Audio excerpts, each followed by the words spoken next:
Hey guys, tonight we're diving into one of history's most haunting paradoxes, a story that'll make you reconsider everything you thought you knew about the American frontier. Picture this. It's 1885, somewhere in Kansas or Nebraska, and you're standing in the middle of a 160-acre farm absolutely bursting with golden wheat.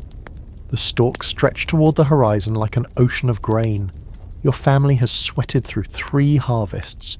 The granary is overflowing. Your children's ribs are showing through their shirts. You're all slowly starving to death while surrounded by literal tons of food. Sounds impossible, right? You probably won't survive the historical reality of this one without feeling a little gutted, because the irony is devastating. This wasn't some distant medieval tragedy or a third world famine. This was happening in the heart of America's promised land in the 1800s, when the nation was supposedly becoming richer and stronger by the day. Farm families across the Great Plains, the Midwest and the South were literally starving while their crops fed the nation and enriched everyone except themselves. Tonight we're going to walk through the machinery of this nightmare, the invisible systems that made abundance useless, the economic traps that turned land ownership into debt slavery, and the casual cruelty of a system that said, you can have everything except the ability to keep it. So before you get comfortable, take a moment to like the video and subscribe, but only if you genuinely enjoy what I do here. And hey, drop a comment with your location and local time. I love knowing where you're tuning in from while the world sleeps. Now, dim the lights, maybe turn on a fan for that soft background hum, and let's ease into tonight's journey together. You're a farmer in 1870s America, and the promise was simple and seductive. Own land, work hard, feed your family, build wealth. The government practically gave the land away through the Homestead Act. A few $100s to file your claim, and you could have 160 acres of your very own. For a poor immigrant or a tenant farmer's son who'd never owned anything, this felt like stepping into paradise. The American dream wasn't theoretical anymore. It was dirt beneath your fingernails and a deed with your name on it. But here's where the story gets interesting and deeply uncomfortable. That land wasn't actually free, and everyone knew it except you. Or rather, everyone knew it, but they didn't tell you in a way that mattered. See, there's a gap between owning land and being able to survive on it, and that gap is where the American farm system built its fortune on the backs of starving families. When you filed your homestead claim in 1872, you received 160 acres of raw prairie. Technically, you owned it. Legally, it was yours. But owning and farming are 2 completely different things, and this is where the trap snapped shut. You needed a plough, not just any plough, but a prairie plough designed to cut through sod that had never been broken. You needed oxen or horses to pull it. You needed seed, lots of seed, and good seed was expensive. You needed a cabin, a barn, a well, fencing. You needed tools, spare parts, nails, and rope. You needed food to eat while your first crops were growing because nothing edible comes out of the ground in year 1. A farmer's startup costs in the 1870s could run anywhere from $300 to $1,000. And remember, the average labourer made about $1 a day. That's not a small investment. That's a year or 2 of a man's entire wages, and most farmers didn't have that sitting around in cash. So you borrowed. You went to a local merchant or a bank, and you borrowed money against the promise of your future harvests. You put up your land as collateral, the one thing you owned, the reason you came here in the first place. And here's the historical reality that historians still argue about, whether farmers fully understood the terms they were signing, or whether they were systematically deceived by lenders who knew exactly what they were doing. What we know for certain is that once you signed that note, your free land became mortgaged land, and you were no longer a landowner. You were a debtor who happened to live on property the bank could reclaim at any moment. The interest rates were brutal, usually between 10 and 20% annually, though in frontier areas they could climb even higher. A $500 loan at 15% meant you owed $575 after 1 year of doing nothing but existing. You hadn't even harvested yet. The debt was compounding, growing like a weed in your field, consuming the future before it even arrived. And the terms were structured so that interest was due every single year, whether you had a good harvest or a catastrophic one. This is the first layer of the paradox, and it's crucial. You could own 160 acres of fertile land and still be poor. You could have dirt beneath your fingernails and a deed in your pocket and still face the absolute terror of losing everything because you couldn't pay the interest on money you borrowed just to make that land usable.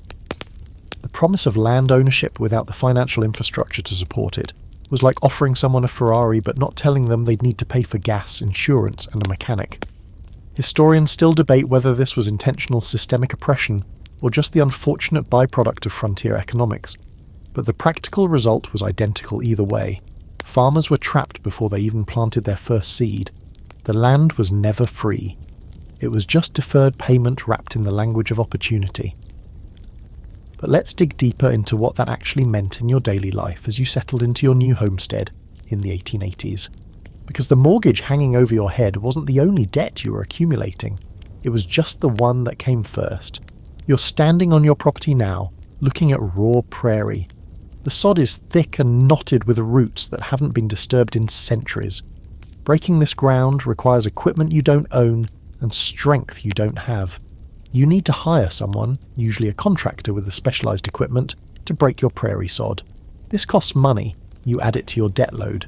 Once the sod is broken and you can plant, you need seed. Not just any seed, quality seed that will actually germinate and produce a viable crop. The local merchant has seed, so do the mail order catalogues. But buying seed requires cash or credit, and you don't have cash. You get it on credit. Another debt. You need animals. A farmer can't work without horses or oxen, and good animals cost money, sometimes $100 to $200 per animal in the 1870s. That's not a small amount. You finance this through your merchant or your bank. Another entry in the ledger of things you owe. You need tools, a plough, a harrow, a rake, a scythe. You need fencing materials. You need nails, rope, leather for harnesses. Every single thing requires either cash or credit, and credit comes with interest and the expectation of repayment. Here's where the system becomes genuinely insidious. Your lender, whether that's a bank, a merchant, or a land company, has every incentive to keep you in debt. Not to destroy you completely, but to keep you perpetually dependent, always owing just enough that you can't get out of the cycle. If they push too hard and you default, they get the land, but they also lose the interest payments. If they keep you in a state of manageable desperation, you'll keep borrowing, keep working, and keep generating income that flows into their pockets via interest and fees. Some merchants and lenders were genuinely brutal about this. They deliberately encourage farmers to borrow more than they could possibly repay, knowing that the farmer would eventually default and lose the land. The merchant or speculator could then sell the land to the next desperate family, and the cycle would begin again. This wasn't accidental. It was a business model, a very profitable one. But many lenders weren't that explicitly predatory. They were simply operating within an economic system that was fundamentally stacked against agricultural producers. They needed to protect their investment, so they demanded security. They charged interest rates that made sense given the risk, and they enforced the contracts ruthlessly when farmers couldn't pay.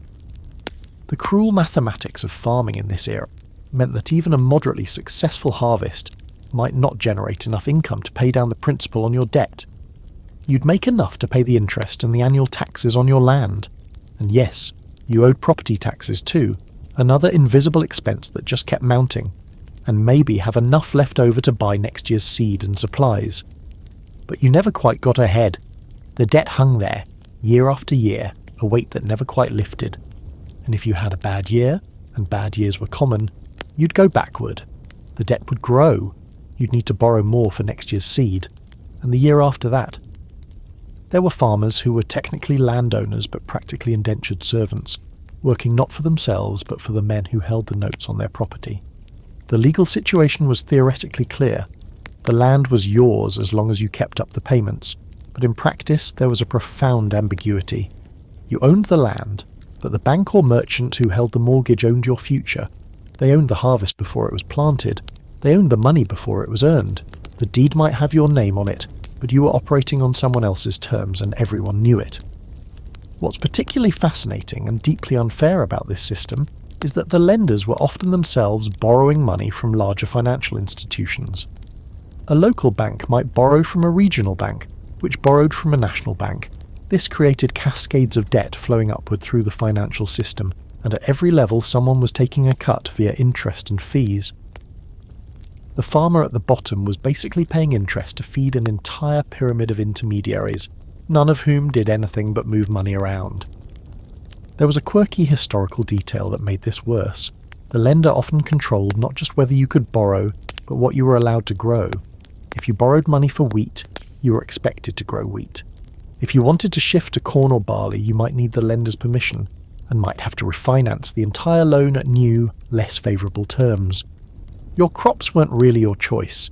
They were determined by whoever held the debt. By the time you harvested your first crop, you'd accumulated so many layers of obligation that the simple act of farming had become an act of debt management. You weren't really a farmer anymore. You were a debtor who happened to work in agriculture. The land that was supposed to be your path to freedom had become a cage, and the bars were made of interest payments and legal contracts. Crops aren't cash, and this is where the system becomes truly nightmarish. Because here's the thing that nobody tells you when they're promising you free land and a fresh start.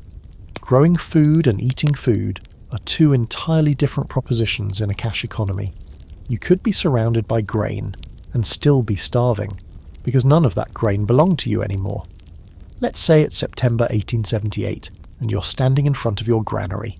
Inside, there are hundreds of bushels of wheat, the product of months of back-breaking labour, of your wife's contributions, of your children working in the fields, of staying up through the night during harvest season, just to get everything in before a storm destroyed it. It's real. It's there. You can touch it. But here's the problem. You can't eat that wheat. Not really. Not the way a family needs to eat. When you borrowed money to plant, you typically borrowed against the expectation of this harvest. The debt agreement was explicit or implicit, but absolutely understood. You would sell this crop, take the proceeds, and use that money to pay back what you owed. You couldn't just keep it for your family to eat. The wheat was mortgaged, sometimes even before it was planted. The creditor had a lien on it, a legal claim that said this grain belonged to the bank or the merchant until the debt was paid. And even if you theoretically could have kept some for your family, the practical reality was that nobody farmed wheat to eat wheat. Wheat was a cash crop.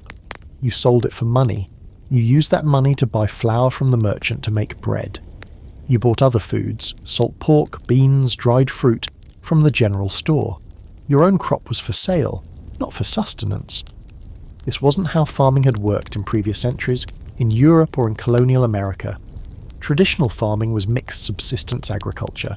You grew some crops for cash, but you also grew food for your family. You kept a garden. You raised animals. You stored up supplies for the winter. You owned your food in a direct, tangible way. But the new American agricultural system of the 1870s and 1880s was different. It was specialized. It was profit-oriented. It was integrated into a regional and national economy, where every farm was a commercial enterprise producing goods for distant markets. That sounds modern and efficient, and in some ways it was. But it also meant that a farmer was now dependent on purchasing the food he needed from merchants, using currency he had to generate by selling crops. And this is where the sharecropping and tenant farming systems made things exponentially worse.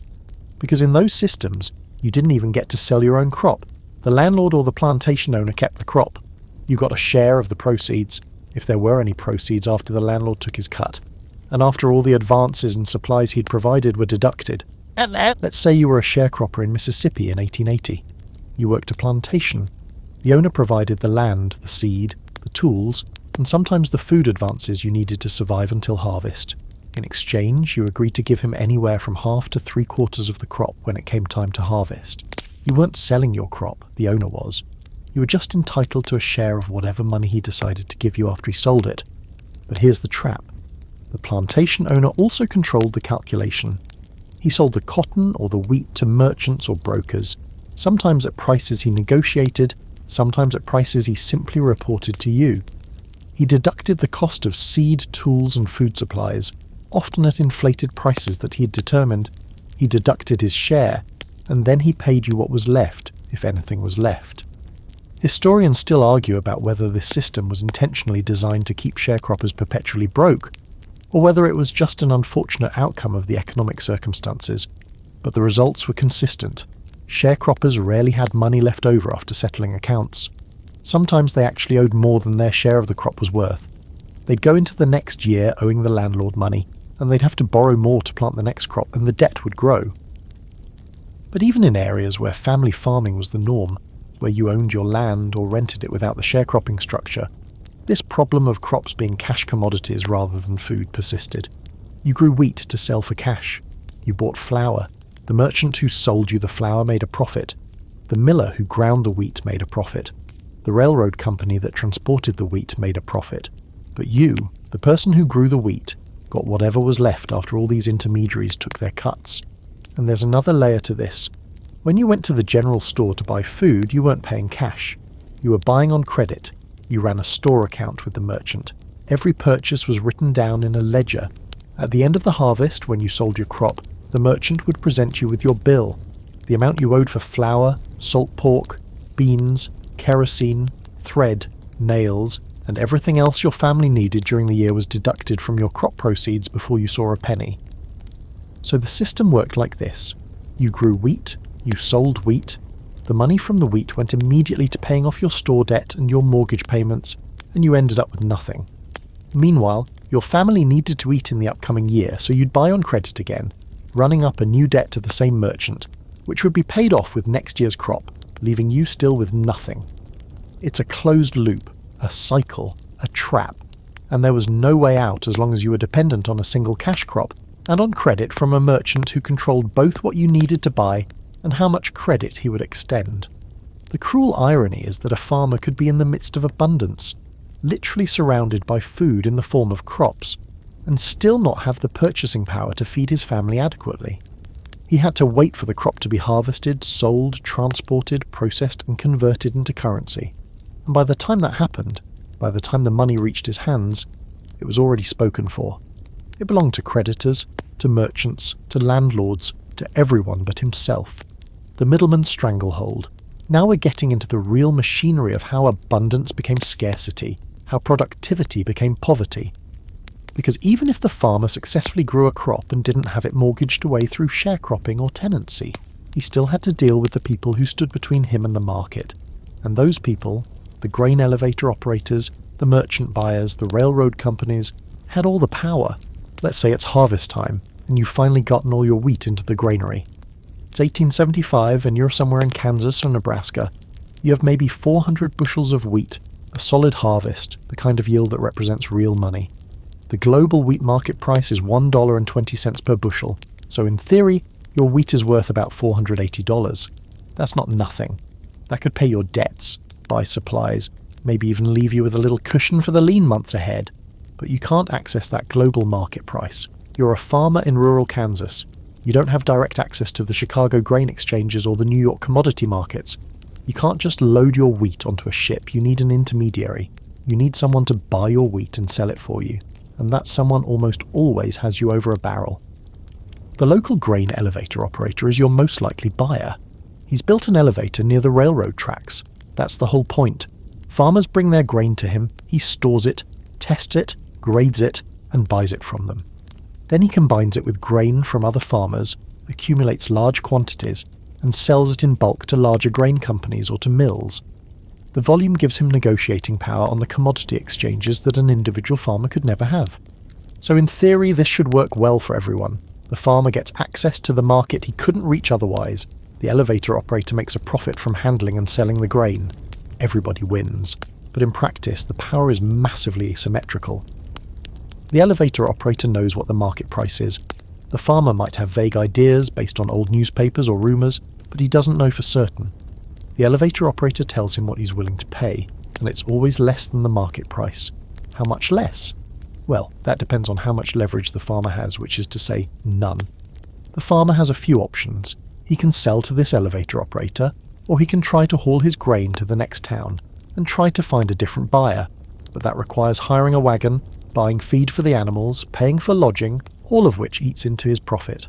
For most farmers, the local elevator operator is the only practical option. So the elevator operator might tell the farmer that the wheat is worth $1.05 per bushel. That's 15 cents less per bushel than the market price, which adds up to $60 less than the farmer should get. The farmer has no way to verify whether this is fair. He doesn't have accurate market information. He doesn't have the ability to hold out for a better price because he needs to convert his crop into money now. He has debts due. He needs to buy seed and supplies for next year. His family needs to eat. Some elevator operators were honest brokers, taking a small margin and treating farmers fairly, but many were not. And even the ones who were trying to be fair were operating in a system where information asymmetry gave them massive leverage. There were other middlemen too, grain buyers who worked on commission, travelling from farm to farm, offering to buy the farmer's harvest. These men often had contracts with larger grain companies, and they were incentivized to buy as cheaply as possible. They'd show up when the farmer was desperate, maybe facing a personal emergency, or needing money now rather than waiting for the grain elevator to get around to it. They'd offer a price, and the farmer, desperate and lacking information, would accept. Then there were the railroads. Oh, the railroads. This is where the system becomes absolutely brutal. Even if you got a relatively fair price from an elevator operator or a grain buyer, that grain had to get to market somehow. It had to be transported, and in the interior of America, the railroad was the only practical means of transport for bulk commodities, and the railroads had monopolies. In many areas, there was only one railroad line, or a few lines controlled by the same companies, and the railroad companies knew this gave them power. Shipping rates were astronomical, sometimes as much as 30 or 40% of the crop's value, depending on distance. A farmer in western Kansas shipping wheat to Kansas City might pay rates that were so high that his profit margin disappeared entirely. The railroad company didn't care. They had a monopoly, and they used it. Actually, this got so bad that it became a major political issue. Farmers felt, correctly, that the railroads were robbing them. In the 1880s, these grievances became part of the Populist movement, and farmers demanded government regulation of railroad rates. Some states tried to set maximum rates. But the railroads had political power, they had money, they had influence, and they had clever lawyers. Most rate regulation attempts were undermined or struck down. There's a quirky historical detail that made this worse. Sometimes the railroad companies actually owned the grain elevators, so you had the same company controlling both the price you got for your grain and the cost of transporting it.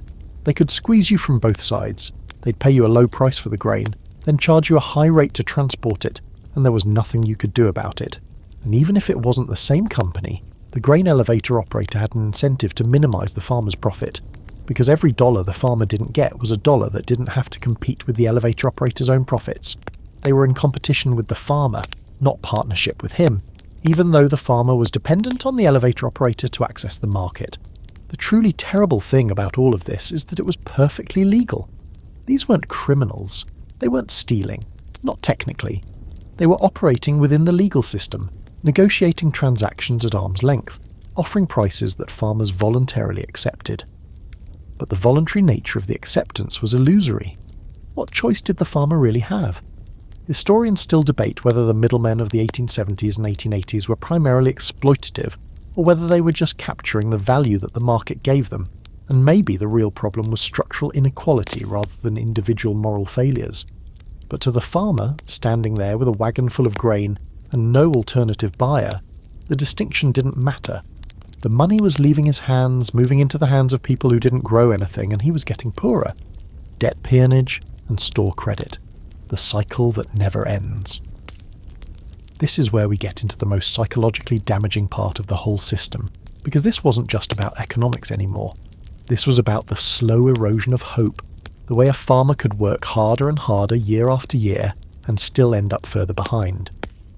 Let's set the scene. It's spring and you need supplies. You need seed for planting. You need flour and salt pork for your family to eat while you're preparing the fields. You need nails for repairs, thread for your wife to mend clothes, kerosene for lamps. You don't have money. Your money from last year's crop is long gone, converted into debt payments and taxes. So you go to the general store. The storekeeper knows you. He knows your situation. He knows you're probably good for it.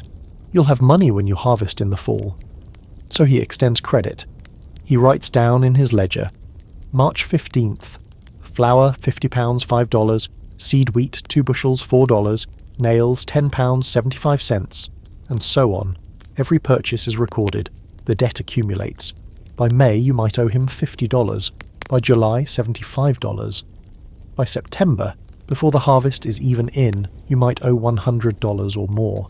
And the storekeeper is charging interest on this debt, sometimes explicitly, sometimes just built into the prices he charges you, which are always higher than what the same goods would cost if you paid in cash. This was the structure of rural commerce in America in the 1870s and 1880s. The general store was a lender, not just a merchant. The credit system was how the rural economy actually functioned. In a region where cash was scarce and most people were waiting for seasonal harvest to generate income, credit was essential. You couldn't operate without it. But that credit came with a price, sometimes literal, always metaphorical. When harvest time came, you brought your crop to be sold. The money went to the storekeeper first, or more precisely, it went to whoever was holding the notes on that crop. If you had a mortgage, the mortgage lender got paid first. If you had a store debt, the storekeeper got paid next. Or sometimes simultaneously, if the storekeeper and the banker were working together, which happened more often than you'd think. By the time everything was settled, you'd made less than you owed, and here's where the system became almost elegant in its cruelty. You now owed the storekeeper money for next spring's supplies, and he still had you as a debtor, still had leverage. He could refuse to extend you credit for the next year if he wanted to, or he could insist on terms that made your situation worse. Some storekeepers, particularly in sharecropping areas of the South, would actually demand control over what you planted. They'd say, "I'll give you credit for next year if you agree to grow cotton instead of food. I can sell cotton, I can't sell vegetables."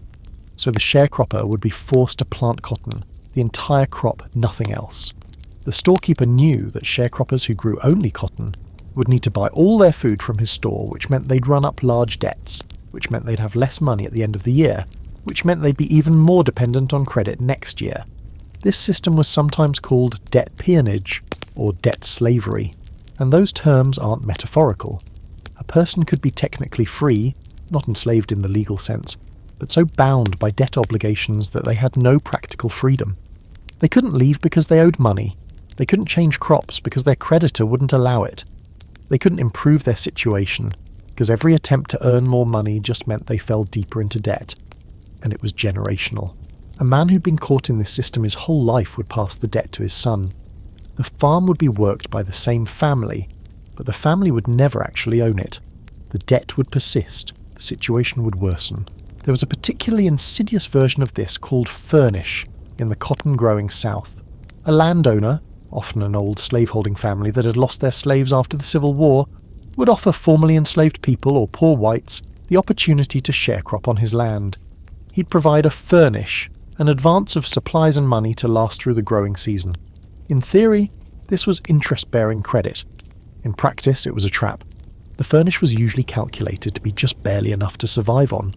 Not enough to save, not enough to build anything, just enough to keep you working. And the interest rates were astronomical, sometimes 20 or 30% annually, sometimes more. By the time you settled accounts at the end of the year, the interest on the furnish, combined with the landlord's share of the crop, would leave you owing more than you'd earned. So you'd be back next year asking for another furnish, going deeper into debt until you owed more than your labour would ever be worth. And the landowner liked it that way. He had a permanent debt-bound labour force that couldn't leave without losing everything. What's particularly cruel about this system is that it wasn't new. It was literally a replacement for slavery. The slaveholding South had kept workers in bondage through violence and law. After slavery was abolished, the same planter class used debt to accomplish the same goal. They kept workers tied to the land, unable to escape, generating profits for the landowner while living in poverty.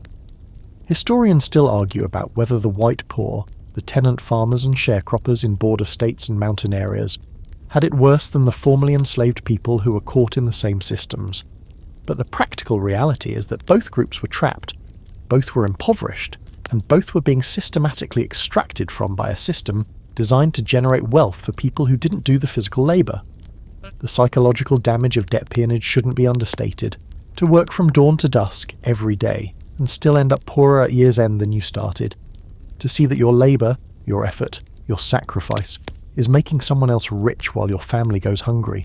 To know that next year will be the same, and the year after that, and probably for the rest of your life. Many farmers experienced this as a kind of quiet despair. Some fought back. We'll get to the populist movement later. Some drank. Some simply endured. But all of them lived with the knowledge that the system was stacked against them, that effort alone couldn't save them, that no matter how hard they were working for someone else. Corn, the crop that ate itself. We need to talk about monoculture now, about the way that farming became increasingly specialised and increasingly dangerous, because one of the most effective ways the system trapped farmers was by making them dependent on a single crop, a single commodity, a single source of income. In diversified farming, which was how people traditionally farmed, you grew a variety of crops. Some were cash crops, wheat, tobacco, cotton, that you'd sell for money, but you also grew vegetables for your family. You had fruit trees. You raised animals, chickens, pigs, cows. You preserved and stored food for the winter. If one crop failed, you had others. If prices crashed for one commodity, you had other sources of income and food. But the commercial agricultural system of the late 1800s pushed farmers away from diversity and towards specialization. The reason was simple: money. Specialization was efficient. If you farmed only wheat, you could optimize for wheat production. You could learn the exact conditions that wheat needed, calibrate your equipment, build relationships with buyers who wanted wheat. In a competitive market, farmers who specialized could often produce more cheaply than farmers who diversified. So farmers, rational agents responding to economic incentives, specialized, and in many regions they specialized in corn. Corn was an attractive crop. It yielded well. It was easy to grow. It had multiple uses. You could grind it into meal for food, feed it to animals, convert it into whiskey. American farmers, particularly in the Midwest and the South, increasingly grew corn as their primary crop, not because it was ideal, but because it was profitable, or at least because it seemed like it would be profitable when everyone started growing it. The problem, which became obvious only in retrospect, is that when millions of farmers all grew the same crop, the laws of supply and demand took over. Corn prices crashed. What had looked like a profitable specialization became a trap. You were locked into growing corn because that's what your land was prepared for, your equipment was designed for, and your knowledge focused on. Switching to a different crop would require retraining, new equipment, and accepting losses on your unsold corn inventory. But the agricultural crisis of the 1870s and 1880s wasn't just about market gluts. It was also about what monoculture does to soil. Corn depletes soil. Specifically, corn depletes nitrogen. If you grow corn year after year on the same land without rotating crops or adding nitrogen-fixing plants, the soil becomes progressively less fertile. Yields decline, the crop gets smaller, but farmers, desperate to maintain income from their available land, often couldn't afford to leave land fallow or to rotate to other crops. So they did what seemed rational. They bought fertilizer. Fertilizer was expensive, but it was the only way to maintain corn yields on depleted soil. So farmers bought more fertilizer, which cost more money, which added to their debt load. They were now dependent not just on growing corn, but on buying expensive inputs to make the corn grow on increasingly depleted soil. And here's the beautiful cruelty of it. The fertilizer industry was often controlled by the same companies that bought and sold grain. The elevator operators, the grain merchants, they often sold fertilizer too, so they could squeeze the farmer from both sides, pay him a low price for his grain while selling him expensive fertilizer. The farmer's choices were increasingly just different ways of losing money to people who controlled both sides of the transaction. Corn has another important characteristic. It's not a particularly nutritious food for humans if it's your only food source. Corn is high in carbohydrates, but low in certain essential amino acids and vitamins, particularly niacin. If you're eating primarily cornmeal and nothing else, you'll develop a disease called pellagra, which causes severe dermatitis, diarrhea, dementia, and eventually death.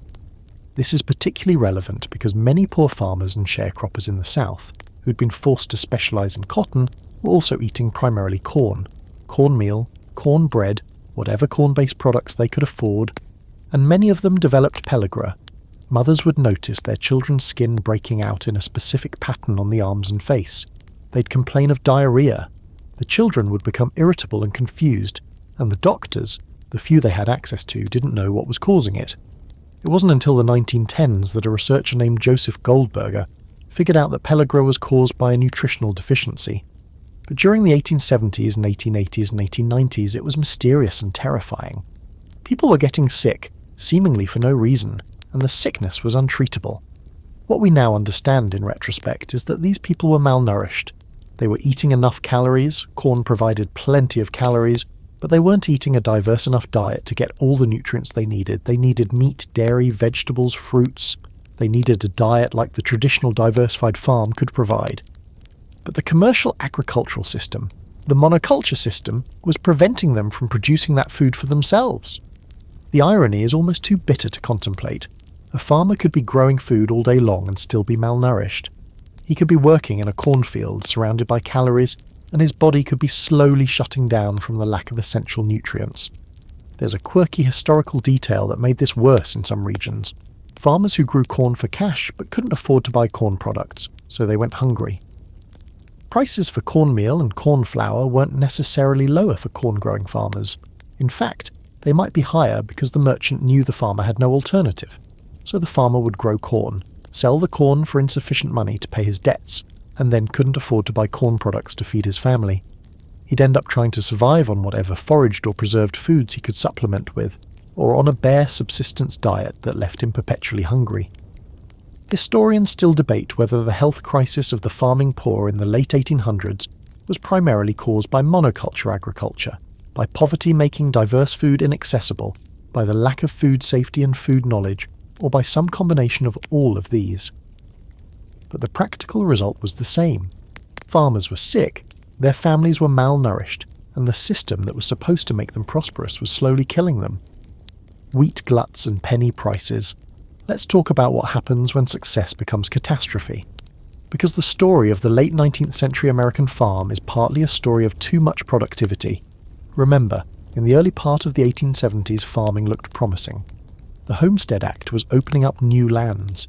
New technologies, mechanical reapers, threshers, harrows, were making farming more efficient. A single farmer could now cultivate more land with less labour than ever before. Settlers were pouring into the Great Plains, breaking prairie sod and planting wheat. It looked like abundance was just around the corner, and abundance did come, just not the kind that benefited farmers. By the mid-1870s, American farmers were producing wheat at levels the world had never seen. The Great Plains became known as the breadbasket of America, and then the breadbasket of the world. American wheat was being exported to Europe, where it was competing directly with European grain. This was good for the nation's economy. It was a disaster for farmers. You see, the market for wheat is fairly inelastic. People only eat so much bread. They don't eat twice as much bread if bread prices are cut in half. So when production goes up and demand stays relatively flat, prices fall. They fall hard. In 1870, wheat was worth maybe $2 per bushel in good years. By 1878, the average price had dropped to 95 cents per bushel. By the 1890s, it sometimes fell below 50 cents per bushel. That's not a small decline. That's a catastrophic decline. A bushel of wheat, the basic unit of wheat farming, had dropped to less than a quarter of what it had been worth just 20 years earlier. Now let's think about what this means for your farm. You're working 160 acres. Let's say you're a reasonably competent farmer and you're getting a yield of 15 bushels per acre. That's a decent yield for the era. So you're harvesting 2,400 bushels of wheat annually. In 1870, that would have been worth $4,800.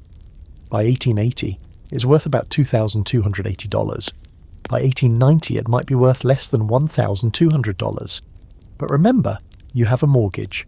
You probably owe $500 to $1,000 on that mortgage annually.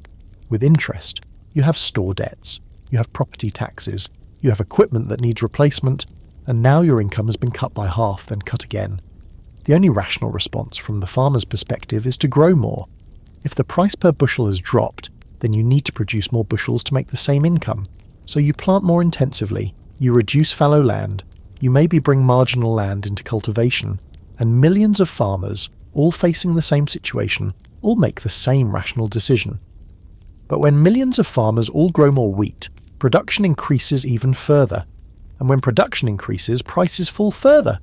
And the cycle continues in a downward spiral. This is called a commodity glut, and it's one of the most destructive economic phenomena.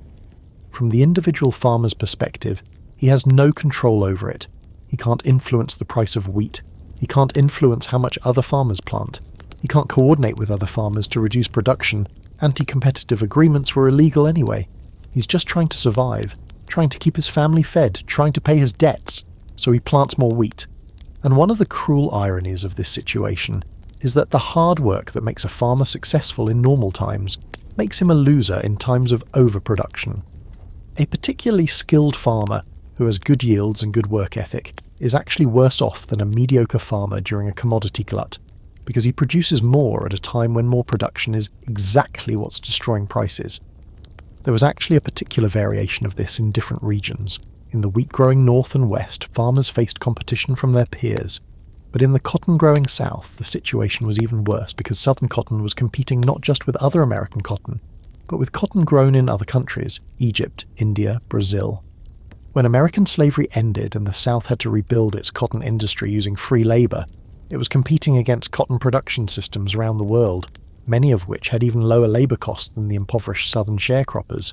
Southern cotton prices followed a particularly brutal downward trajectory through the 1880s and 1890s.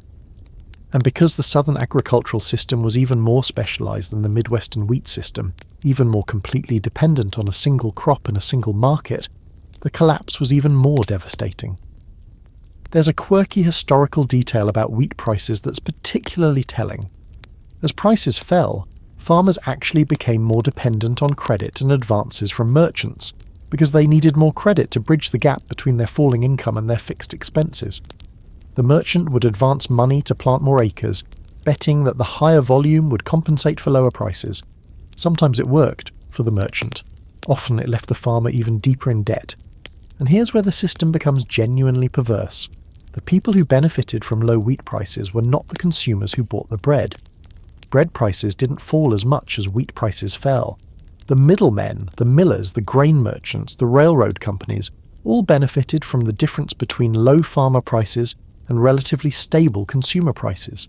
They could buy wheat cheap from desperate farmers and sell flour at prices that didn't reflect the commodity price collapse. So you had a situation where farmers were getting poorer, but bread was still relatively expensive for consumers. The difference, the profit margin, was being captured by intermediaries. It's a textbook example of a system optimized to extract value upward, toward people with capital and power, away from people who were just trying to survive. Historians still argue about whether the wheat price collapse of the 1870s to 1890s was caused primarily by overproduction, by global market integration, by currency policy, or by the consolidation of grain handling infrastructure that gave middlemen power. But from the farmer's perspective, it didn't matter much what the cause was. The result was that he was getting paid less and less for the same work, and there was nothing he could do about it. The railroad's iron grip. You might think that once wheat prices collapsed, the railroad companies would suffer too. After all, if farmers are going broke, farmers can't afford to ship grain on the railroad, right? Wrong. And the reason why wrong is instructive about how power actually works in an unequal system. By the 1870s and 1880s, the railroad companies had become the most powerful corporations in America. They controlled not just transportation, but information, credit, land, and politics. They had government subsidies, millions of acres of free land and direct loans from the federal government to build their tracks. They had regional monopolies. In many areas, there might be only one railroad line, or a few lines controlled by the same holding company, and they understood the full scope of their leverage. When a farmer needed to ship grain, he had no choice but to use the railroad that served his region. There was no alternative transportation for bulk goods. A farmer couldn't haul wheat hundreds of miles on wagons. It wasn't economically viable. The railroad was essential infrastructure, but it was privately owned and operated for profit. And the railroad companies knew they had farmers over a barrel, literally. They charged whatever rates they wanted. A farmer shipping wheat from Kansas to Chicago might have to pay 30, 40, or even 50% of the crop's value just in transportation. These weren't rates set by a competitive market. There was no competitive market. These were rates set by a monopoly, and they extracted as much as the market could bear. What made this truly vicious is that the railroad rates didn't necessarily decline when commodity prices fell. As wheat prices were collapsing in the 1870s and 1880s, railroad rates remained high or even increased. The railroad companies didn't want to lose money on declining agricultural volume, so they made up for it by charging more per shipment.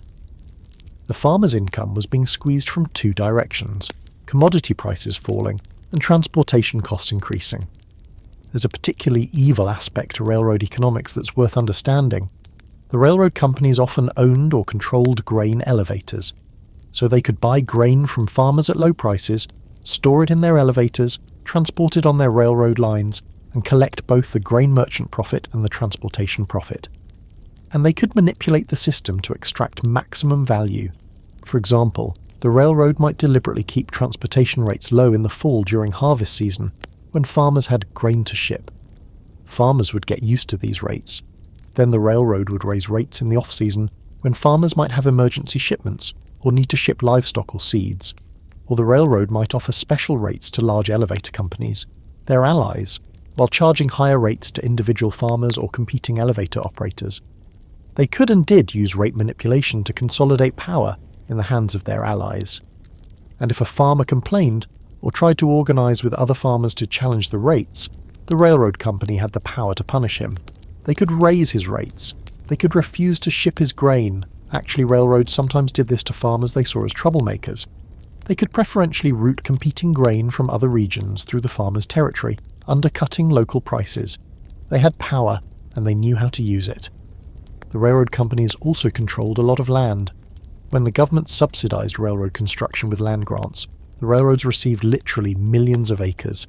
They used this land strategically, sometimes developing towns around their railroad stops, creating new agricultural areas that benefited from rail access. But they also sometimes held land speculatively, using it to drive up prices in regions they wanted to control, or to push out farmers who wouldn't cooperate with their economic demands. There's a fascinating and grim historical detail about this.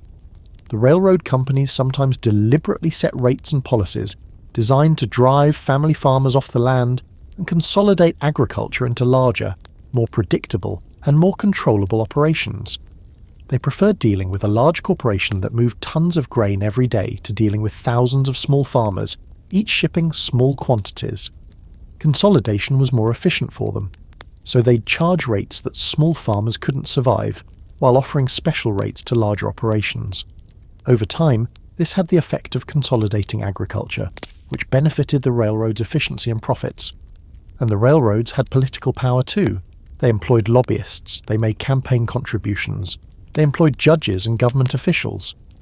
When farmers tried to organise politically to regulate railroad rates, which they did, particularly in the 1880s and 1890s through the Granger movement and the Populist movement, the railroads used their political power to resist. They got laws struck down as unconstitutional. They bribed legislators. They pressured presidents. Some states did manage to establish railroad commissions that set maximum rates, but the railroad companies found ways to undermine these commissions. They could challenge the commission's authority in court. They could appeal any unfavourable rate decisions, tying up the system in litigation. They had lawyers and money and time, and farmers had none of these. It's worth noting that the railroad companies thought of themselves as providing a valuable service and operating within the system of capitalism. They didn't see themselves as villains extracting value from farmers. They saw themselves as entrepreneurs who had built infrastructure and deserved to profit from it. From their perspective, if farmers couldn't afford the rates, that was the farmers' problem, not the railroad's responsibility. Historians still debate whether the railroad monopolies were a structural inevitability of the transportation system, or whether the problem was that the government gave the railroads too much power through subsidies and land grants without establishing adequate regulatory structures. But the practical reality for farmers was unambiguous. The railroads were getting rich while farmers were getting poor, and farmers had no power to change that. The railroad monopolies are actually one of the clearest examples of how the American agricultural system was designed to transfer wealth from producers to capitalists. The farmers did the work. The railroads captured a huge portion of the value, and there was nothing the farmers could do about it because they had no alternatives, no power, and no leverage, weather, locusts, and acts of God. So far we've been talking about economic systems and structural inequalities, the way the system itself was designed to extract value from farmers. But the farmers of the 1870s and 1880s faced additional catastrophes that had nothing to do with economics and everything to do with the raw power of nature. Droughts, floods, hailstorms, early frosts that killed crops right before harvest. These are the baseline risks of agriculture, the fundamental uncertainties that farmers have always dealt with. But in the context of the specific economic system we've been describing, weather disasters became catastrophic.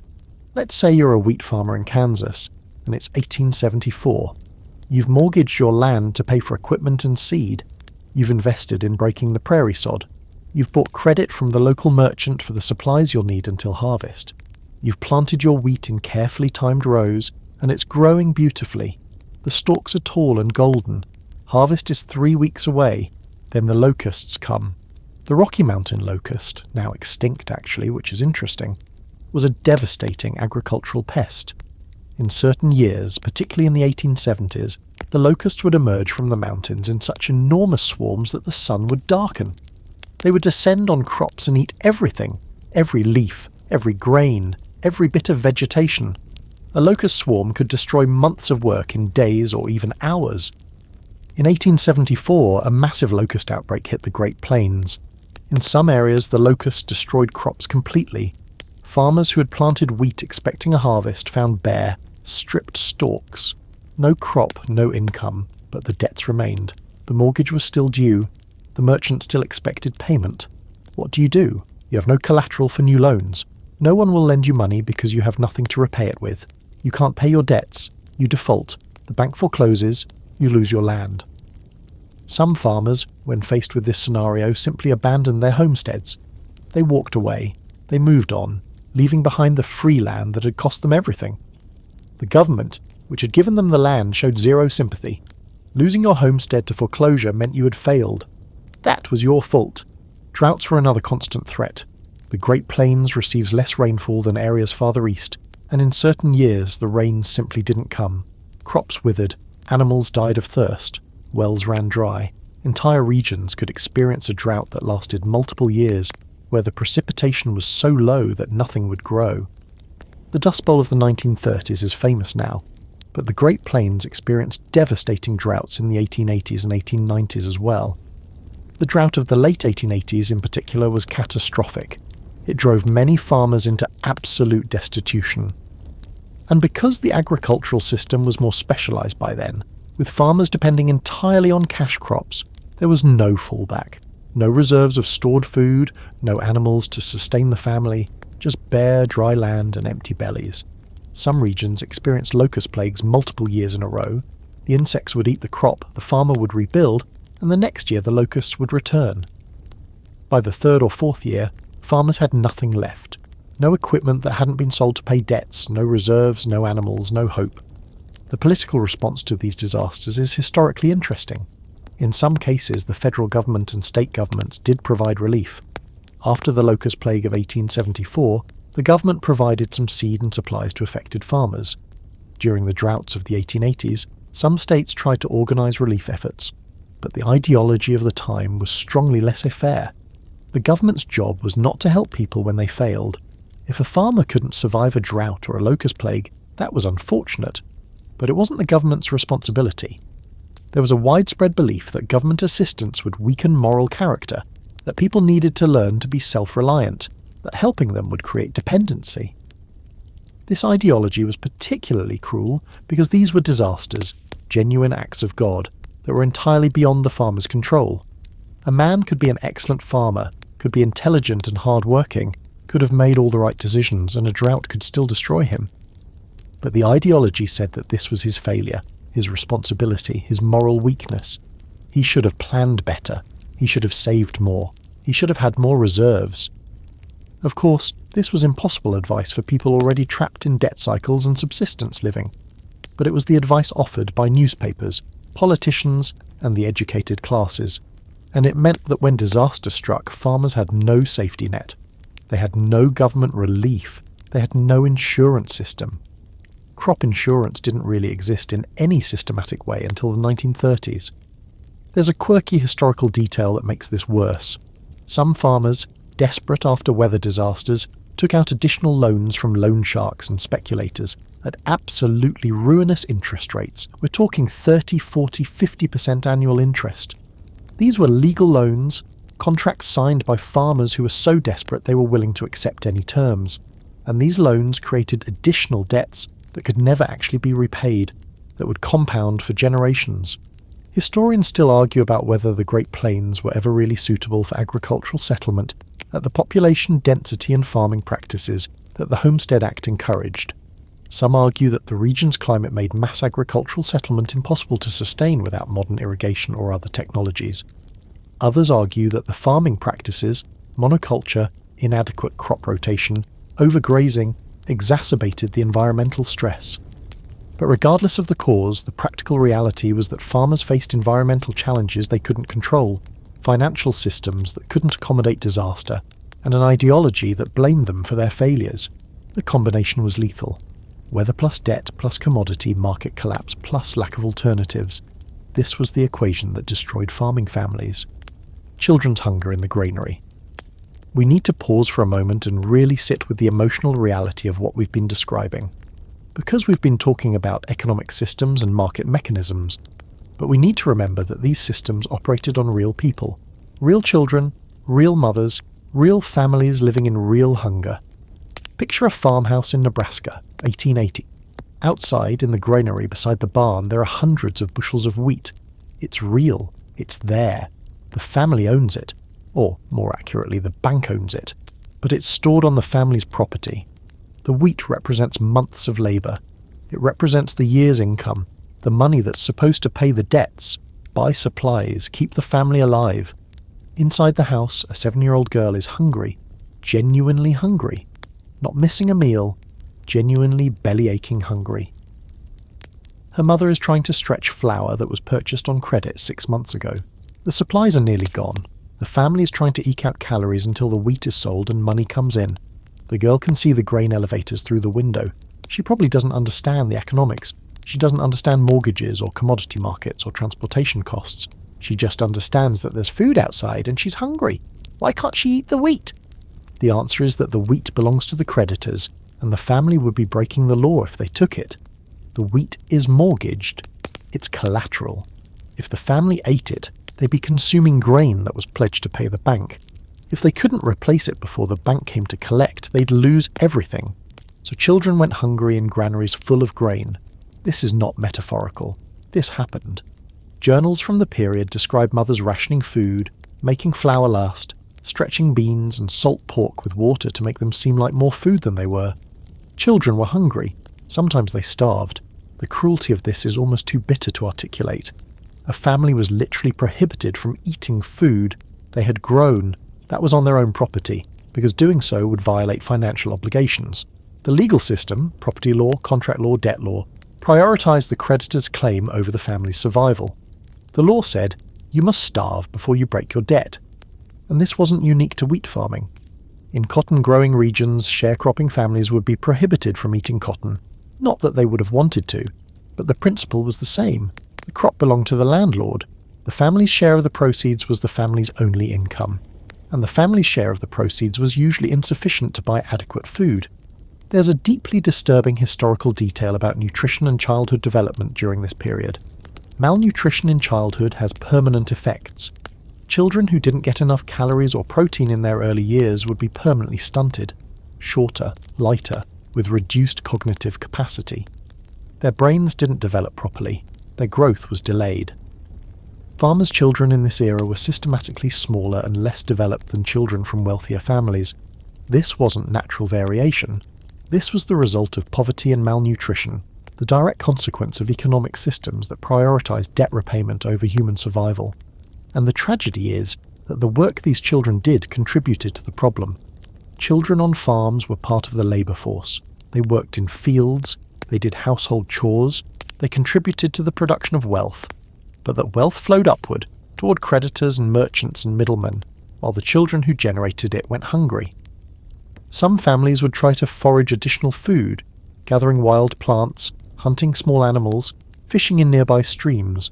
This was technically illegal on many properties. Hunting and fishing rights belonged to the landowner.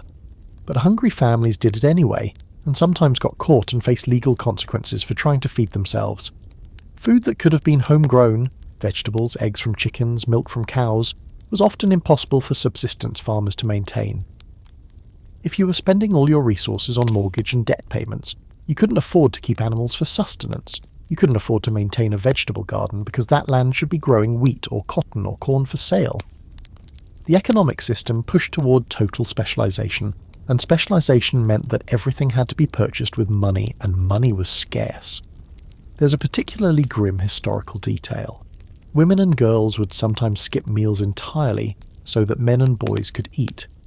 There was a cultural belief that men doing physical labour needed more food, and in subsistence situations, women would literally give their portions to male family members.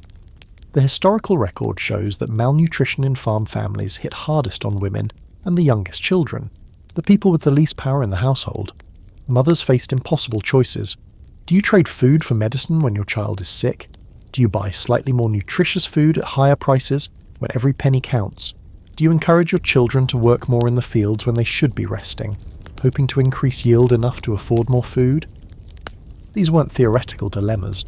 These were daily realities for millions of families. Historians still argue about how widespread childhood hunger and malnutrition were during this period. Some suggest it was endemic, affecting the majority of farm children at some point.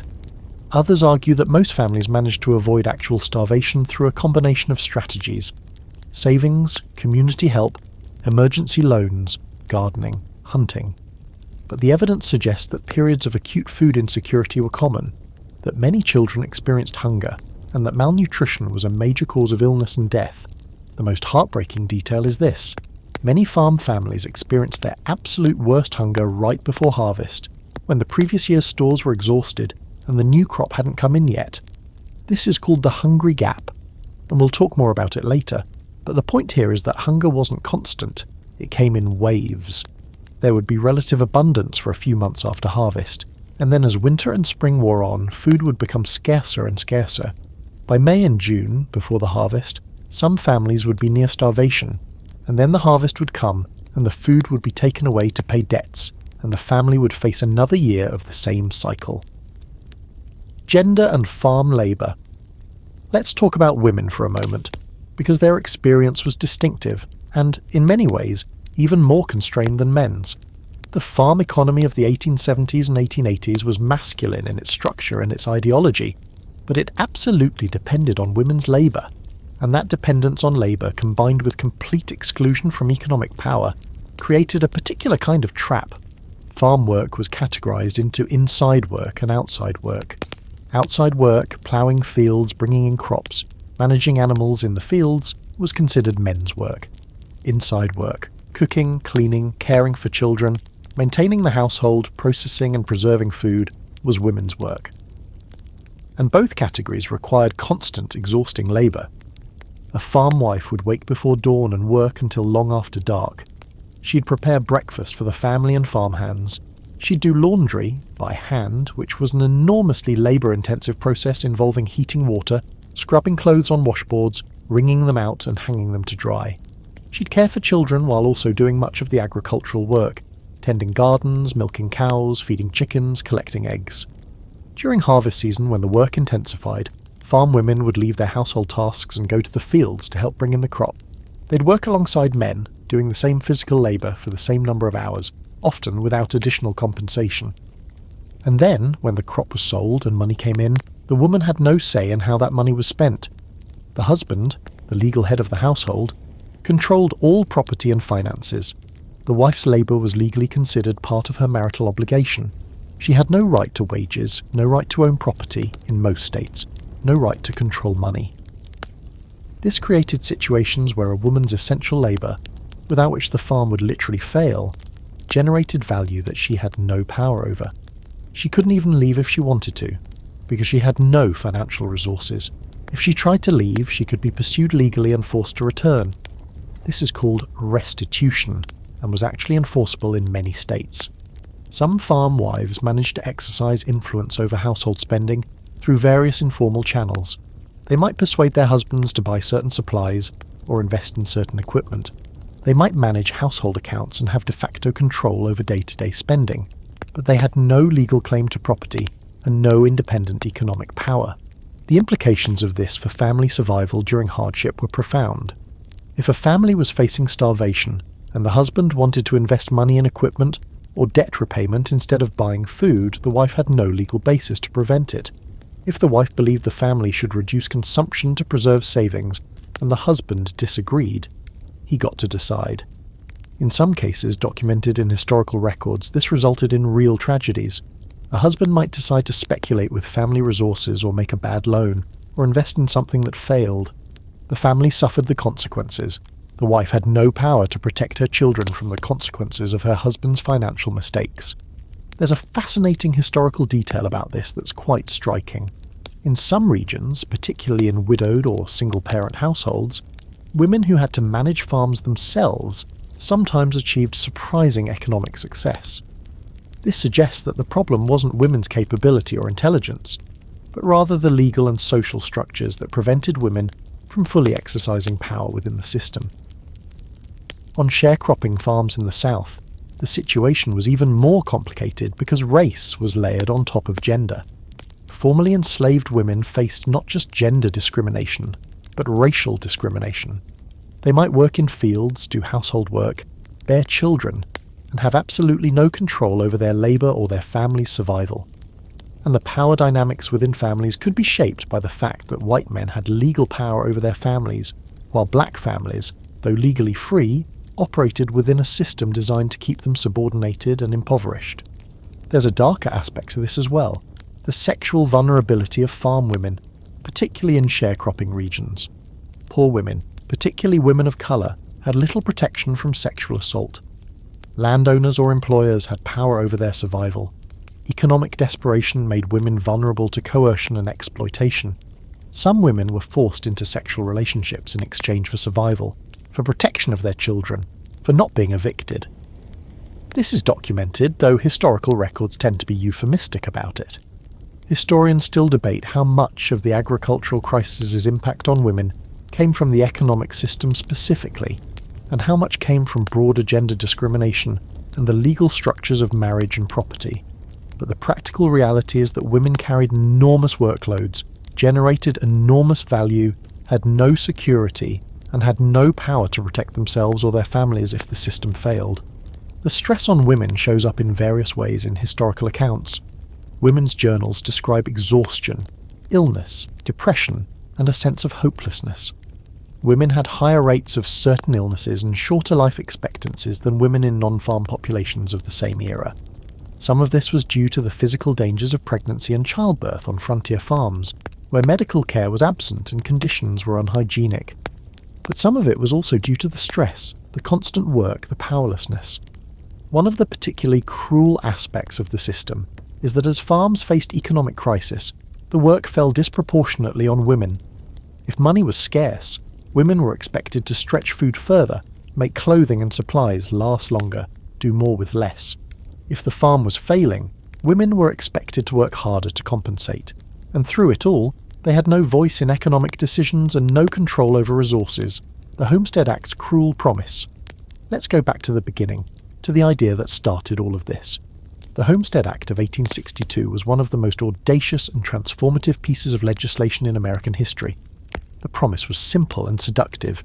If you were willing to live on and improve a piece of public land for 5 years, it would be yours. Free, no purchase price, just claim the land, live on it, improve it, and after 5 years, it's your property forever. This was, from one perspective, an extraordinarily generous government program. The United States was offering land, vast amounts of land, to people who had nothing. To immigrants who arrived with just the clothes on their backs. To poor people from the cities looking for a fresh start. To younger sons who didn't inherit family farms. The Homestead Act made land accessible to people who could never have afforded to buy it, and millions of people took that offer. Between 1862 and 1976, the federal government distributed over 10% of all American land, about 270 million acres, under the Homestead Act. That's a staggering amount of land transfer. Enormous numbers of American families became landowners through this program, who would otherwise have been permanent renters or labourers. But here's where the cruelty comes in, and it's important to understand this because it applies to the entire system we've been describing. The Homestead Act made land accessible without making farming viable. It solved one problem, land access, while leaving in place all the other problems: lack of capital, lack of equipment, lack of infrastructure, lack of markets, lack of credit without usurious interest rates. You receive your 160 acres in 1872 in central Kansas. Now what? The land is raw prairie. There's probably no water accessible except by digging a well. There's certainly no house, no barn, no tool shed, no fence. The sod has never been broken, and you need to improve it, actually improve it, not just homestead it, to meet the requirements of the Homestead Act. The improvement requirement was itself problematic. To successfully homestead, you had to demonstrate that you were actually improving the land. building structures, clearing land, bringing acreage into cultivation. But improvement required tools, materials, and labour, all of which cost money. So the question becomes, where do you get the capital to improve the land? You borrowed it. And we've already discussed how the borrowing structured the trap, but the point here is that the Homestead Act was fundamentally insufficient. It gave you land, but it didn't give you the resources to make that land productive. And because you needed to borrow to fill the gap, you immediately became indebted. There's a quirky detail that's historically important. Some homesteaders never actually lived on their claims. They'd file the claim, make minimal improvements to satisfy the requirements, and then immediately sell the land to speculators or land companies. The Homestead Act was supposed to create a class of owner farmers, but in practice it was often a way to transfer public land to wealthy speculators who'd accumulate large tracts. The government didn't really prevent this, or rather, the government tried half-heartedly to prevent it, but the rules were easy to circumvent. A speculator might file multiple claims under different names. He might pay people to homestead for him, and then transfer the land to him after the 5 years. This was technically illegal, but proving it was difficult. By the 1880s, in many regions, much of the supposedly available homestead land had actually ended up in the hands of large landowners. But even for the farmers who did genuinely homestead and try to farm their own land, the Homestead Act was a cruel promise, because it offered land without offering viability. It offered a path to land ownership without offering a path to prosperity. It made you a property owner while keeping you poor, and in a system where your property was mortgaged and you were in constant debt, property ownership felt more like a burden than a gift. The time requirement itself, 5 years of continuous settlement, created additional hardship. You couldn't leave your claim, even for extended periods, or you'd risk losing it. If you faced a family emergency in another state, if you wanted to work elsewhere during off-seasons to earn extra money, if you needed to visit family, any of these could technically disqualify you. This created a situation where a homesteader could be trapped by the promise of the land. He couldn't leverage the land for credit. Well, he could, but creditors knew it was conditional, which affected the terms. He couldn't leave if a better opportunity came along elsewhere. He was locked in, and the 5-year period was often insufficient time to establish a genuinely productive farm. After 5 years, you might just be getting established, might just be beginning to produce real income, might still be so deep in debt that the land isn't really providing security or prosperity. The people who succeeded under the Homestead Act were often people who had some initial capital, enough to weather the first few years while the farm wasn't producing income, or people who had family support, or people who happened to claim particularly fertile or well-watered land. Those without initial advantages faced an uphill battle that was harder than they'd anticipated. Historians still debate whether the Homestead Act was a good policy overall. It certainly achieved the goal of opening the West to settlement and creating a class of owner farmers. But it did so in a way that required those farmers to immediately become indebted, that locked them into specific crops and specific markets, that made them vulnerable to commodity price fluctuations and environmental disaster. The Homestead Act is often presented as a triumph of American democracy and generosity. The government giving land to ordinary people, creating opportunity, expanding the nation westward. And in some ways, it was. But it was also a way to privatize public land while displacing Native Americans and shifting the burden of financial risk onto poor settlers. The settlers got land, but the financial system and the creditors got the profits, isolation and no social safety net. One thing that's easy to forget when we're talking about economics and systems is the physical reality of rural isolation. Farmers on the frontier, and the Great Plains were frontier territory through much of this period, lived in profound isolation. A farm might be the only house for miles, your nearest neighbour might be 5 miles away, the nearest town might be 10 or 15 miles away. This isolation was partly environmental. The terrain was sparsely settled. There weren't many people, so they were spread out. But it was also partly structural. The homestead requirement meant you had to live on your claim, often in the middle of nowhere, far from civilization. This isolation had real consequences for health, education, mental health, and community support. If someone got sick, there was no doctor nearby. The nearest physician might be hours away by wagon, and you might not have the money to pay him anyway. Childbirth could be dangerous, particularly for women in remote areas with no access to medical care, or even to other women who had experience with delivery. People died from illnesses that would have been treatable with basic medical care.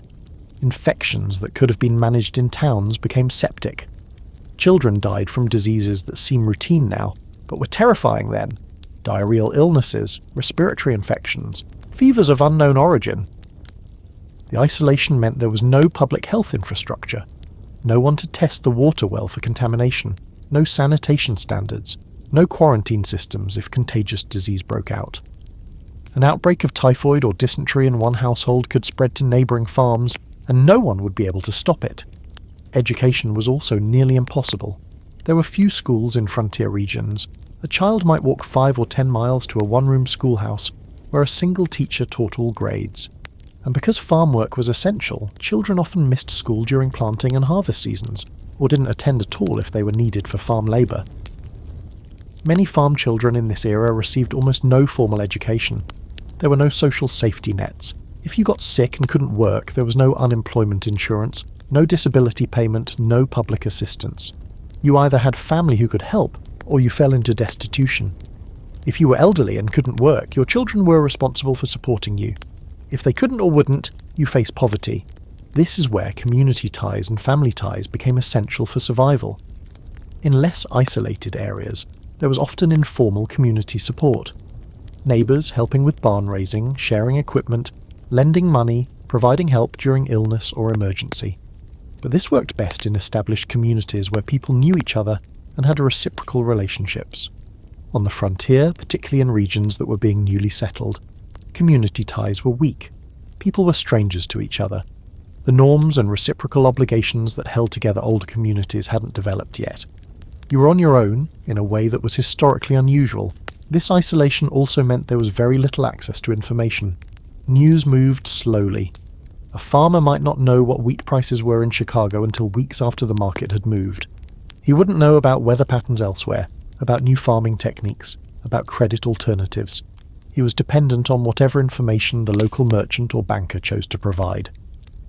And there was profound social isolation for women particularly.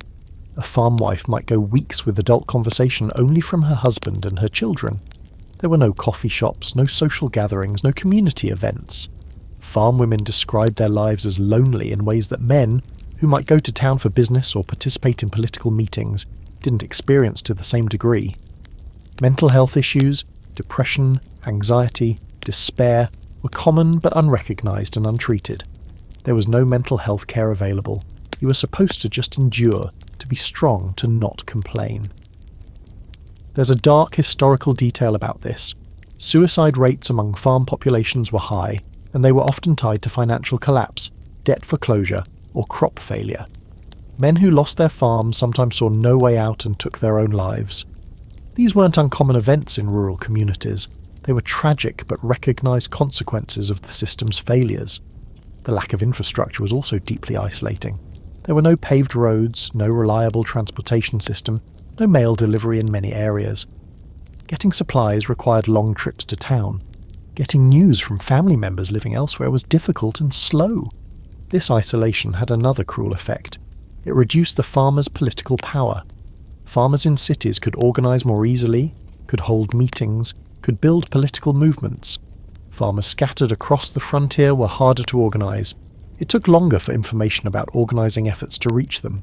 It was physically difficult to hold meetings. But farmers did try. The Grange movement in the 1870s and 1880s and the Populist movement in the 1890s were partly organised responses to trying to overcome this isolation, to create networks and collective power.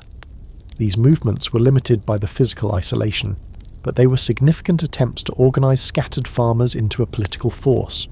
Historians still argue about whether the isolation of the frontier and the frontier way of life were essential elements of the pioneering narrative, or whether they were a flaw in the system that could have been addressed with better infrastructure, better planning, and better government support.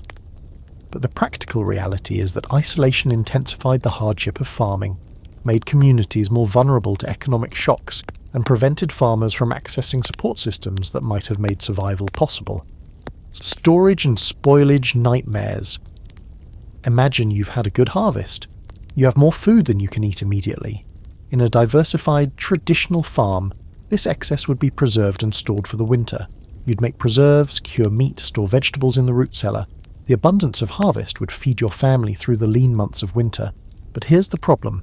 Actually storing food is difficult, and it requires proper facilities, proper knowledge, and proper conditions.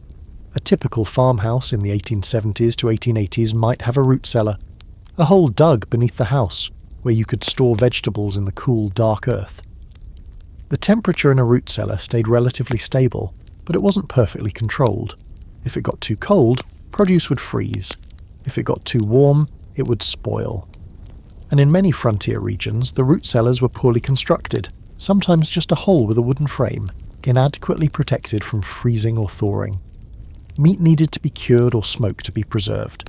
This required salt, an expensive commodity that had to be purchased, a smokehouse, a dedicated building that required resources to build and maintain, and knowledge of the proper techniques. If you didn't cure meat properly, it would spoil and become dangerous to eat. Fruit needed to be preserved as a jam or canned goods. Canning was becoming more common by the 1880s, but it required glass jars, which had to be purchased and were expensive, proper sealing materials and correct procedures. If canning wasn't done properly, the food could spoil or worse. Botulism could grow in improperly canned goods, causing a severe illness that could be fatal. Grain needed to be stored in a way that kept out mice, insects, and moisture.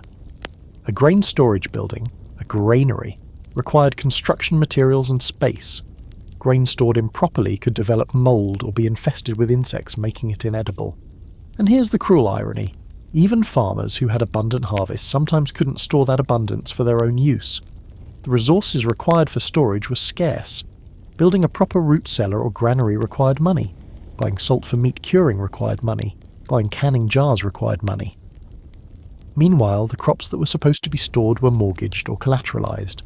You couldn't use the best portion of your harvest for home storage if that harvest was pledged to pay debt. You had to sell it, and then buy the processed, preserved versions from merchants at marked up prices. This meant that farmers ate fresh food in abundance right after harvest, when everything was available locally. And then, as winter and spring progressed, they either ate purchased canned or preserved goods, expensive, or they had less and less food as their stores ran out. The spoilage rates from improper storage were very high. Historians estimate that in some regions, farmers might lose 20, 30, or even 40% of their stored crops to spoilage, insects, rodents, or environmental factors. That's a huge loss. That's the difference between having enough food and not having enough food. And the weird thing is that some farms would have huge quantities of produce rotting in storage, while the family was eating inadequately. You'd have a storage facility where thousands of pounds of vegetables or grain were slowly moulding and spoiling, while your children were hungry. You couldn't eat it because it was spoiled. You couldn't sell it because it was spoiled. So it just sat there, wasting. In some cases, farmers would try to salvage spoiled grain by processing it differently, grinding it despite the mould, trying to separate out the parts that looked okay. But this was dangerous.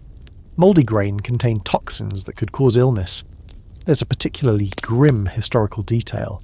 Some of the illnesses that killed farmers and farm families, chronic infections, respiratory problems, certain cancers, may have been caused by years of eating food with mold toxins or other contaminants. We don't have perfectly clear evidence about this, but the correlation between the agricultural period and certain disease patterns suggests that contaminated food storage may have been a serious health problem. Historians still debate how much of the nutritional problems of farm families was due to actual scarcity of food, and how much was due to the inability to properly store and preserve food that they did produce. Some argue that with better storage facilities and better knowledge, many farm families could have fed themselves adequately from their own production. Others argue that the crops being grown were inherently insufficient, and that storage problems were a secondary issue. But the practical reality is clear. Farmers were losing enormous amounts of food to spoilage. They couldn't afford to build proper storage facilities. They couldn't afford to buy preservation materials. And much of what they did produce was mortgaged anyway, so they couldn't store it for their own use. The combination meant that abundance could be right there in the barn, in the field, in the storage house, and still be inaccessible to the family that generated it. Wealth was being produced. Real food, real calories, real nutrition, and that wealth was flowing away while the producers went hungry. Nutrition science wasn't coming. Here's something that might seem obvious to us now, but was genuinely mysterious to farmers of the 1870s and 1880s. The human body needs specific nutrients to survive and thrive. Not just calories, not just food, but specific vitamins, minerals and proteins that come from diverse food sources. Nobody knew this. Or rather, some scientists were beginning to figure it out, but that knowledge wasn't accessible to farmers. Agricultural colleges existed, but they were rare and focused primarily on wealthy or urban students. Nutritional science was in its infancy. The vitamin hypothesis, the idea that deficiency in specific nutrients could cause disease, didn't become widely accepted until the early 1900s. So farmers, eating a diet that was heavily weighted toward a single grain, corn in the south, wheat in the north, didn't understand why their children were getting sick with mysterious illnesses. A disease called pellagra, which we now know is caused by niacin, vitamin B3 deficiency, would appear in populations eating primarily corn. The symptoms include severe diarrhea, dermatitis, severe skin problems, dementia and eventually death. It was called the 4 Ds: dermatitis, diarrhea, dementia, death. But nobody knew that. People thought pellagra was caused by some toxin in corn, or some mould that grew on corn, or was contagious, or was a sign of moral weakness. There was no understanding that it was a nutritional deficiency that could be prevented by eating diverse foods, or adding a small amount of niacin to the diet. Similarly, scurvy, caused by vitamin C deficiency, would appear in populations that weren't eating fresh fruit or vegetables. The symptoms include bleeding gums, loose teeth, weakness, and death. Again, people didn't understand the cause. They thought it might be due to cold weather or bad air or some other environmental factor. They didn't realise that eating an orange or keeping some vegetables preserved for winter would prevent it. Rickets, caused by vitamin D deficiency, often combined with calcium deficiency, would affect children, causing skeletal deformities, weakness, and stunted growth. Again, not understood. People noticed that poor children were often smaller and more prone to bone deformities, but they didn't understand why or how to prevent it. And the real tragedy is that the knowledge to prevent these diseases existed, or was beginning to exist, in scientific literature. But that knowledge wasn't translated into practical information that reached farmers. There were no public health campaigns explaining nutrition, there were no government recommendations, there was no accessible education about food and health. Some of these diseases became less common as food distribution improved and diets naturally became more diverse. But during the period we're discussing, the 1870s to 1890s, when farmers were locked into monoculture and malnutrition was widespread, these nutritional deficiency diseases were not uncommon. What made this worse is the combination with infection and parasites. A person who's malnourished is more susceptible to infection. Their immune system is weakened, so someone who was already suffering from nutritional deficiency would be more vulnerable to typhoid, dysentery, pneumonia, or other infections. And once infected, they'd be more likely to have severe disease and less likely to recover, so you'd have these cascading health failures. A child starts out malnourished because the family's diet isn't diverse. As a result, the child's immune system is weak.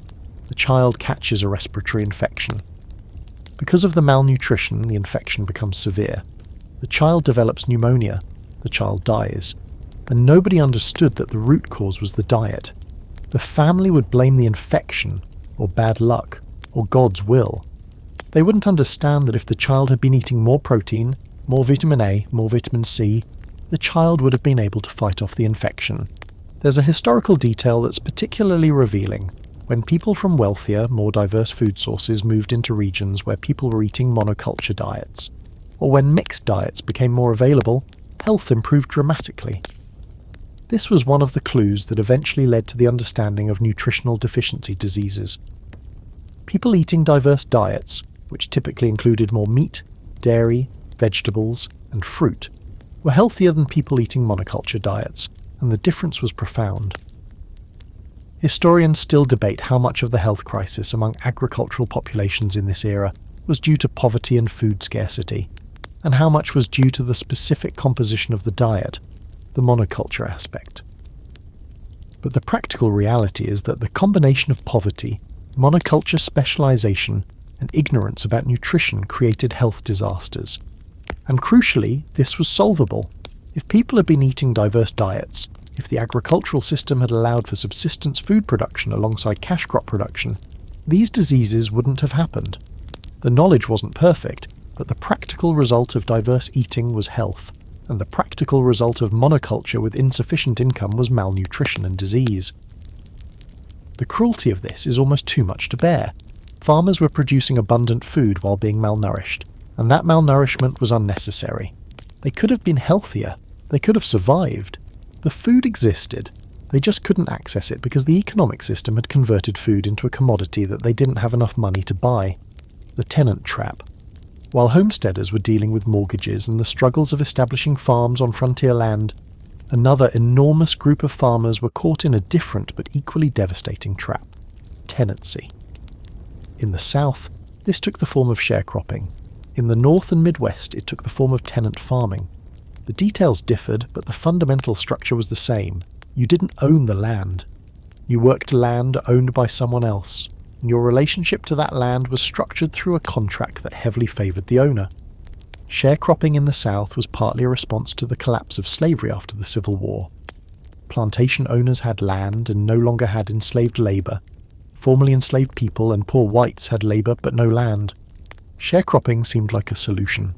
The plantation owner would divide his land into small plots, provide seed and equipment, and allow tenants to farm the plot. At harvest time, they'd split the crop, usually 50 to 75% to the owner, 25 to 50% to the tenant.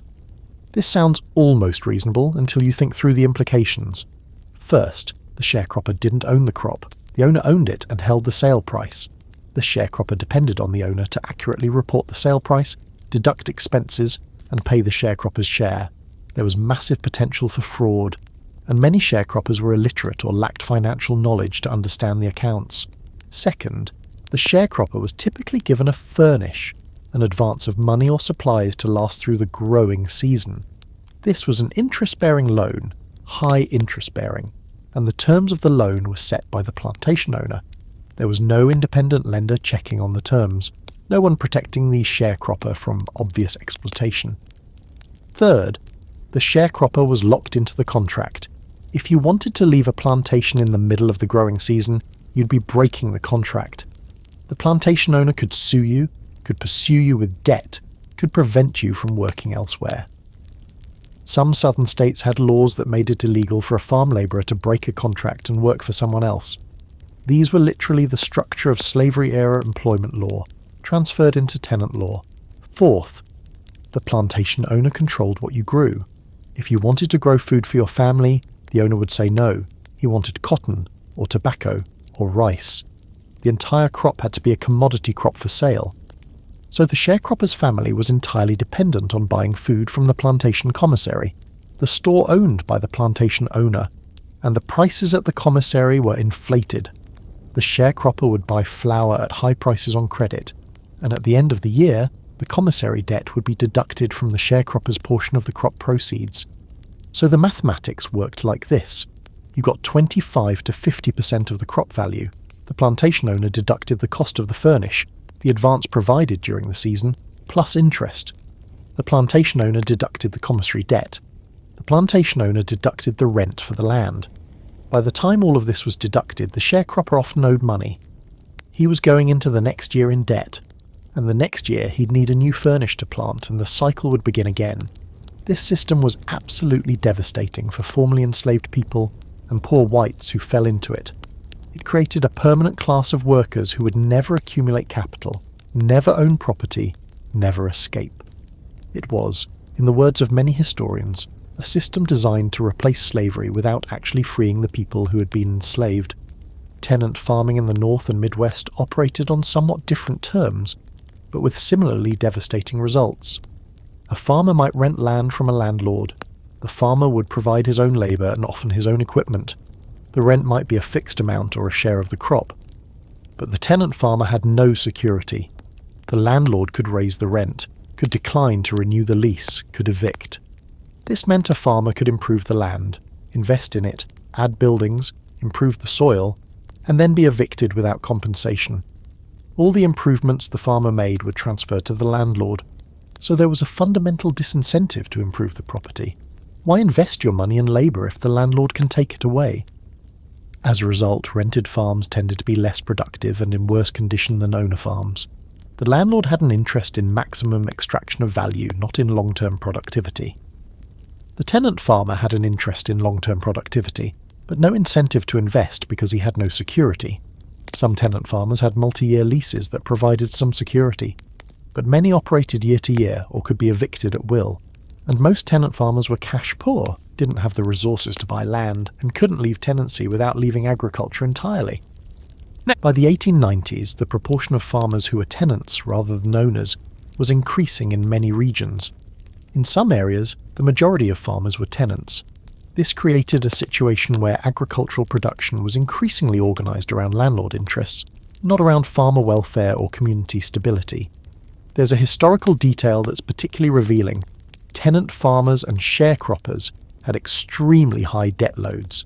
The debt from furnishers, from merchant credit, from equipment rental, from seed purchases, accumulated relentlessly.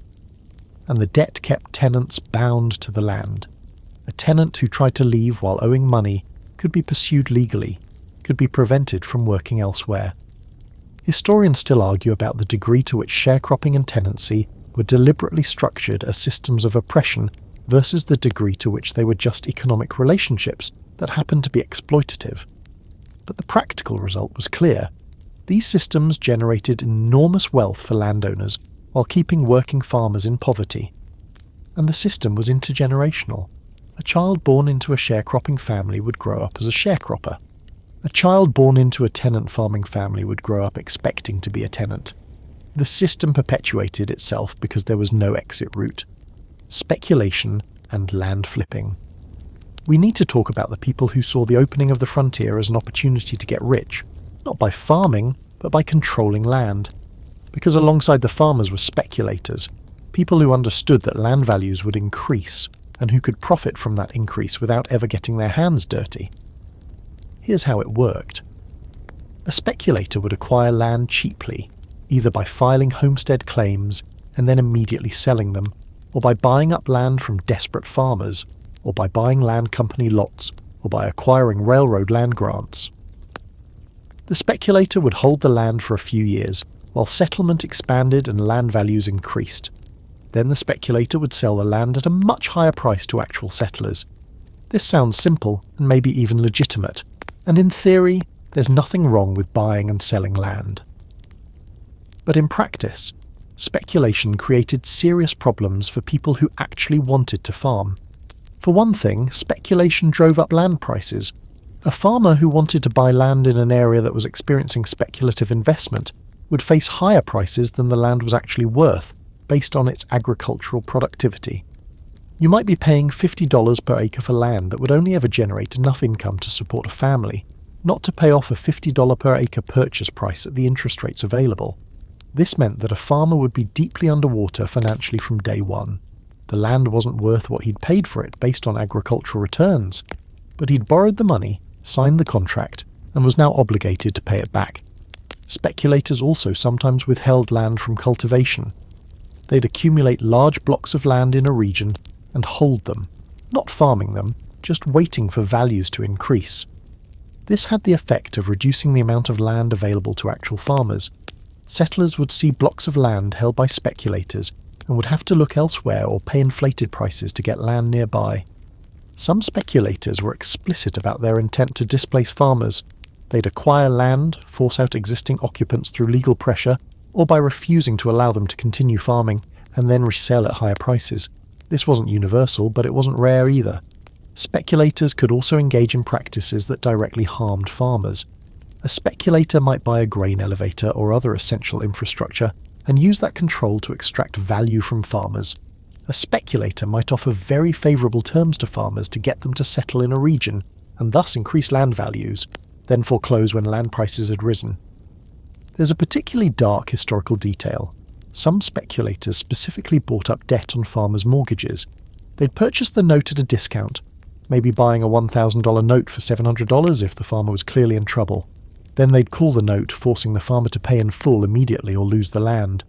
The farmer, unable to pay, would default. The speculator would foreclose and take the land at a fraction of its value, then sell it for profit. This created situations where a farmer could be making payments on his mortgage, could be producing crops, and could suddenly lose everything because his debt had been sold to someone who decided to call the note. The original lender might have been patient with him, But the new note holder had no patience and no interest in the farmer's long-term survival. Speculation also created artificial booms and busts. A region would experience speculative interest. Land prices would spike. Farmers would buy and borrow heavily. The bubble would pop.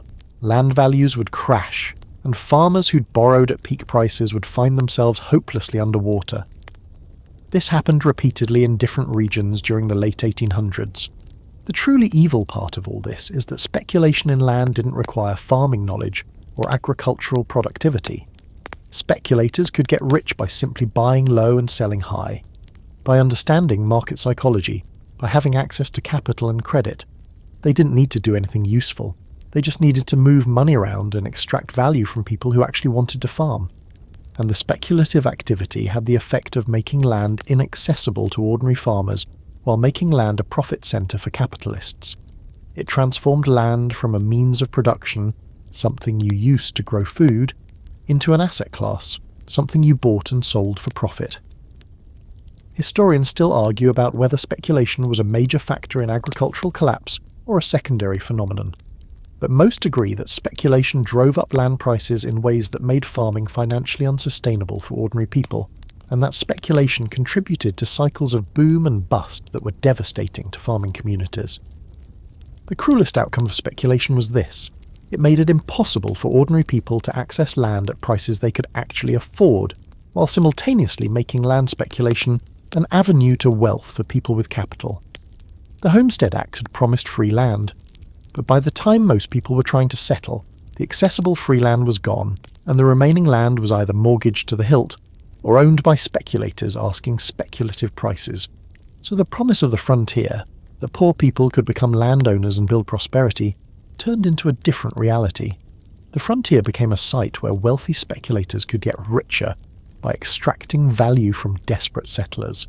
Seasonal hunger and the hungry gap.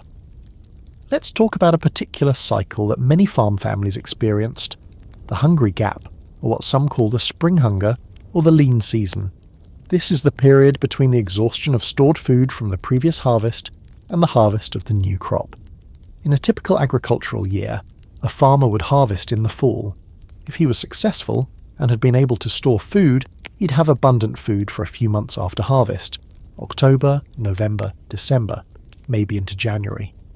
But if storage was inadequate, as we discussed earlier, or if the harvest had been poor, or if food had been sold to pay debts instead of being stored for family use, then by late winter and spring, the stored food would be running out. February, March, April, May. These were the hardest months for many farm families. The grain that had been stored was nearly gone.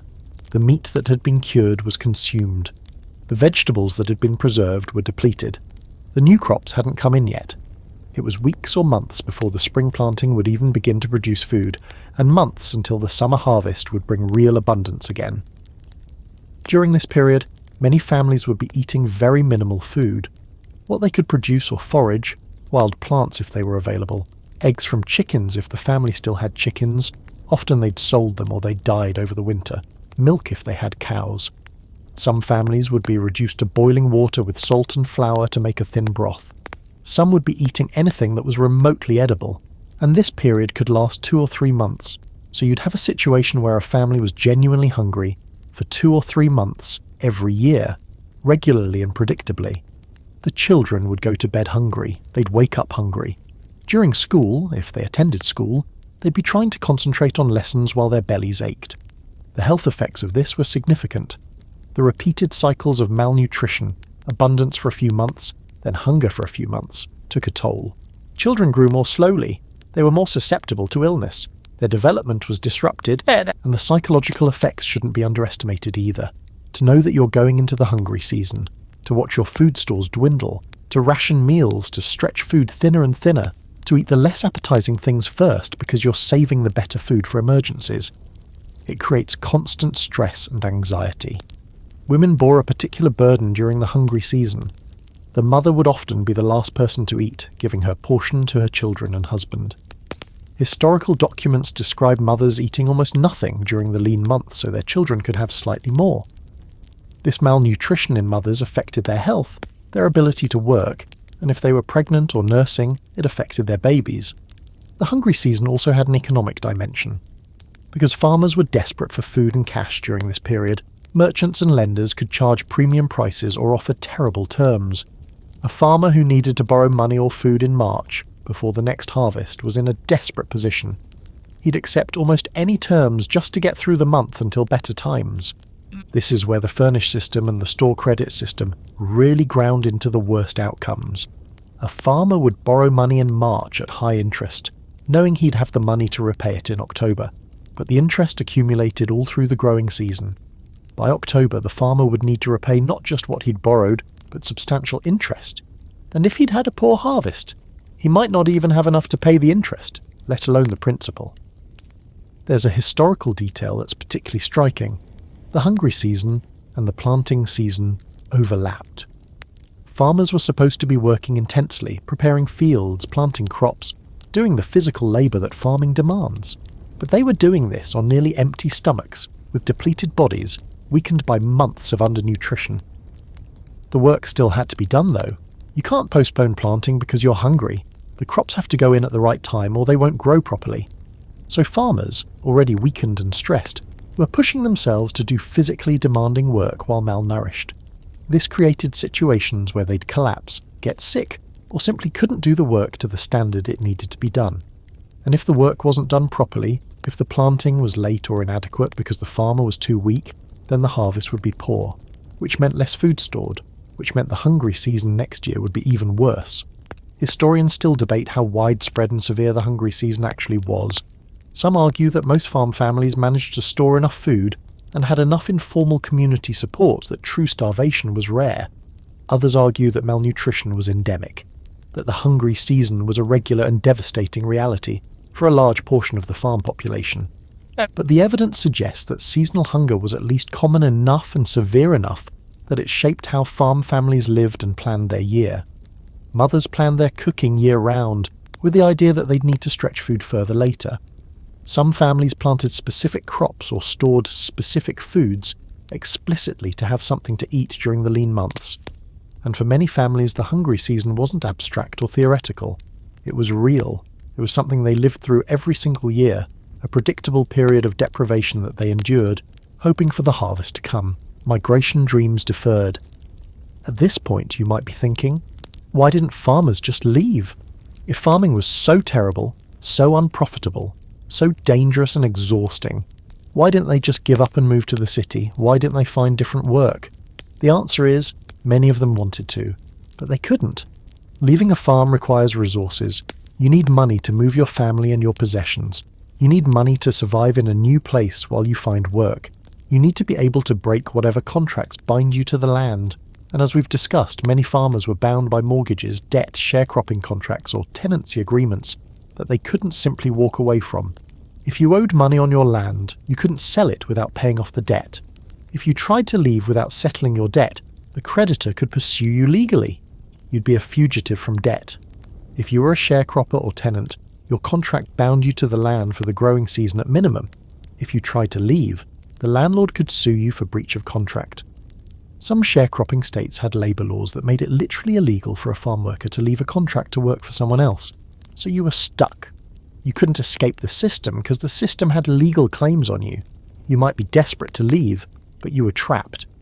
For those who did manage to leave, and some did, the transition was often terrible. A farmer relocating to a city would have no industrial experience. He wouldn't know factory work or wage labour. He'd need to learn a new kind of work from scratch.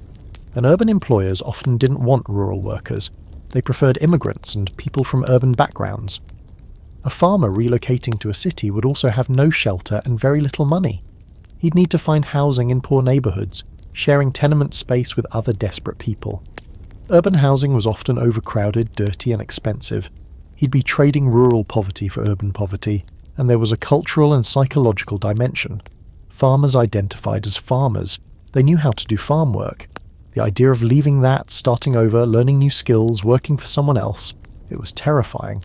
For many people, it was easier to endure the familiar misery of farming than to risk the unknown misery of urban poverty.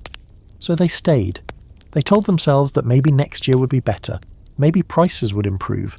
Maybe they'd have a good harvest. Maybe they'd finally get ahead. And they stayed in the system, year after year, hoping for the breakthrough that rarely came. For some, the breakthrough did come, but not until they'd lost everything. A farmer would finally hit rock bottom, lose his land, have no choice but to leave. Then, finally free from the debt and the contracts, he'd migrate to a city. But he'd arrive with nothing, traumatized by the loss of his land and his livelihood, and would be forced into urban poverty instead of rural poverty. There's a historical detail that's particularly revealing. During the 1880s and 1890s, as the agricultural crisis deepened, there was significant migration from rural areas to cities. Urban populations were growing rapidly, partly from natural increase, but significantly from rural to urban migration. Historians can see the change, rural areas depopulating while cities grew. But this migration wasn't voluntary in the sense that people were choosing cities over farming. For many, it was coerced by the collapse of farming. They left because they had no choice. The system had extracted all it could from them and had finally destroyed them, and they had nowhere to go but the cities.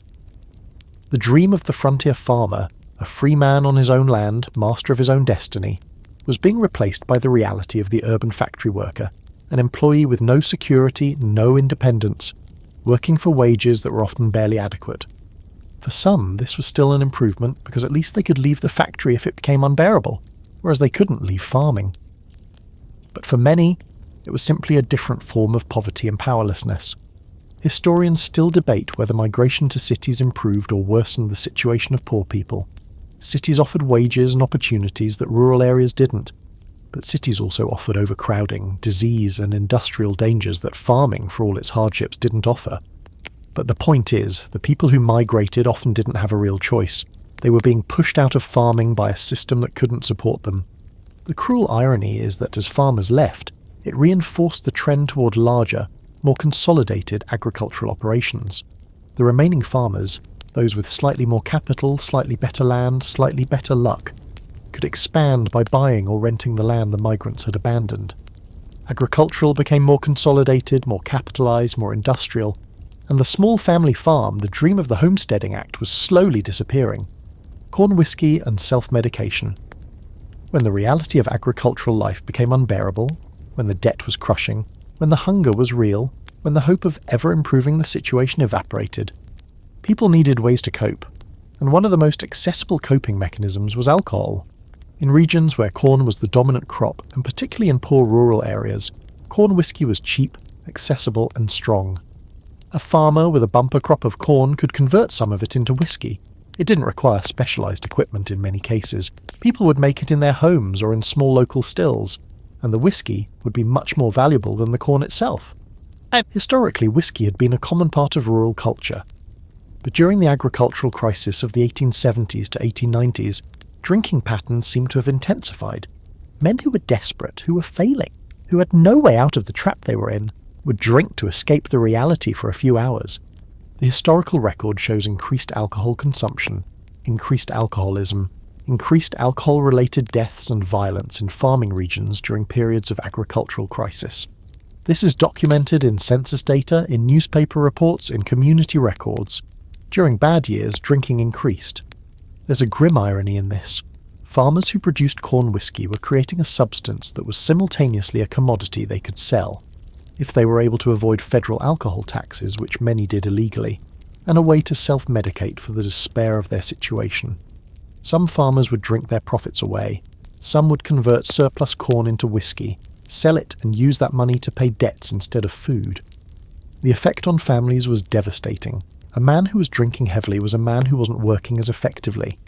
He was also more likely to be violent, to neglect his family, to make worse financial decisions. And if he was drinking whiskey made from corn, he was consuming calories but not nutrition. Whiskey is calories but nothing else.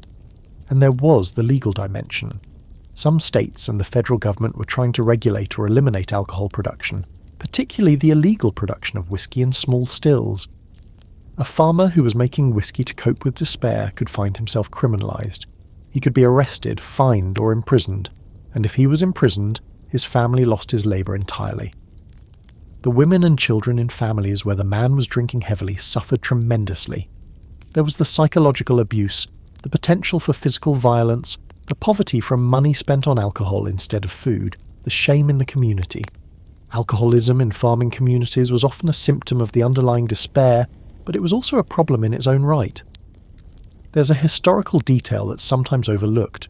Some of the violent crime in rural areas during the agricultural crisis was connected to alcohol consumption and despair. Farmers would kill themselves, kill their families, kill their creditors.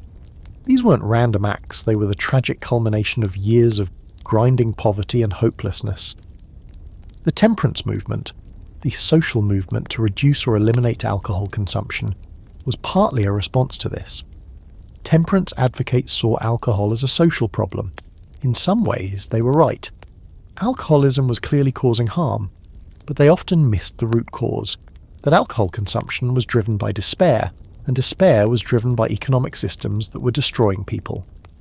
Reforming the economics of farming would have done more to reduce alcoholism than prohibition, but the temperance movement didn't typically focus on economic reform. They focused on eliminating alcohol.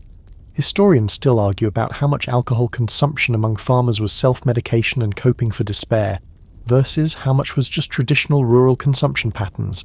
But the timing, the increase in alcohol consumption during periods of agricultural crisis, the clustering of alcoholism in regions experiencing economic devastation, suggests that there was a clear connection between economic desperation and drinking. The sad reality is that for many men in desperate agricultural situations, drinking was one of the few available escapes. Not a good escape, not a healthy escape, but an accessible one.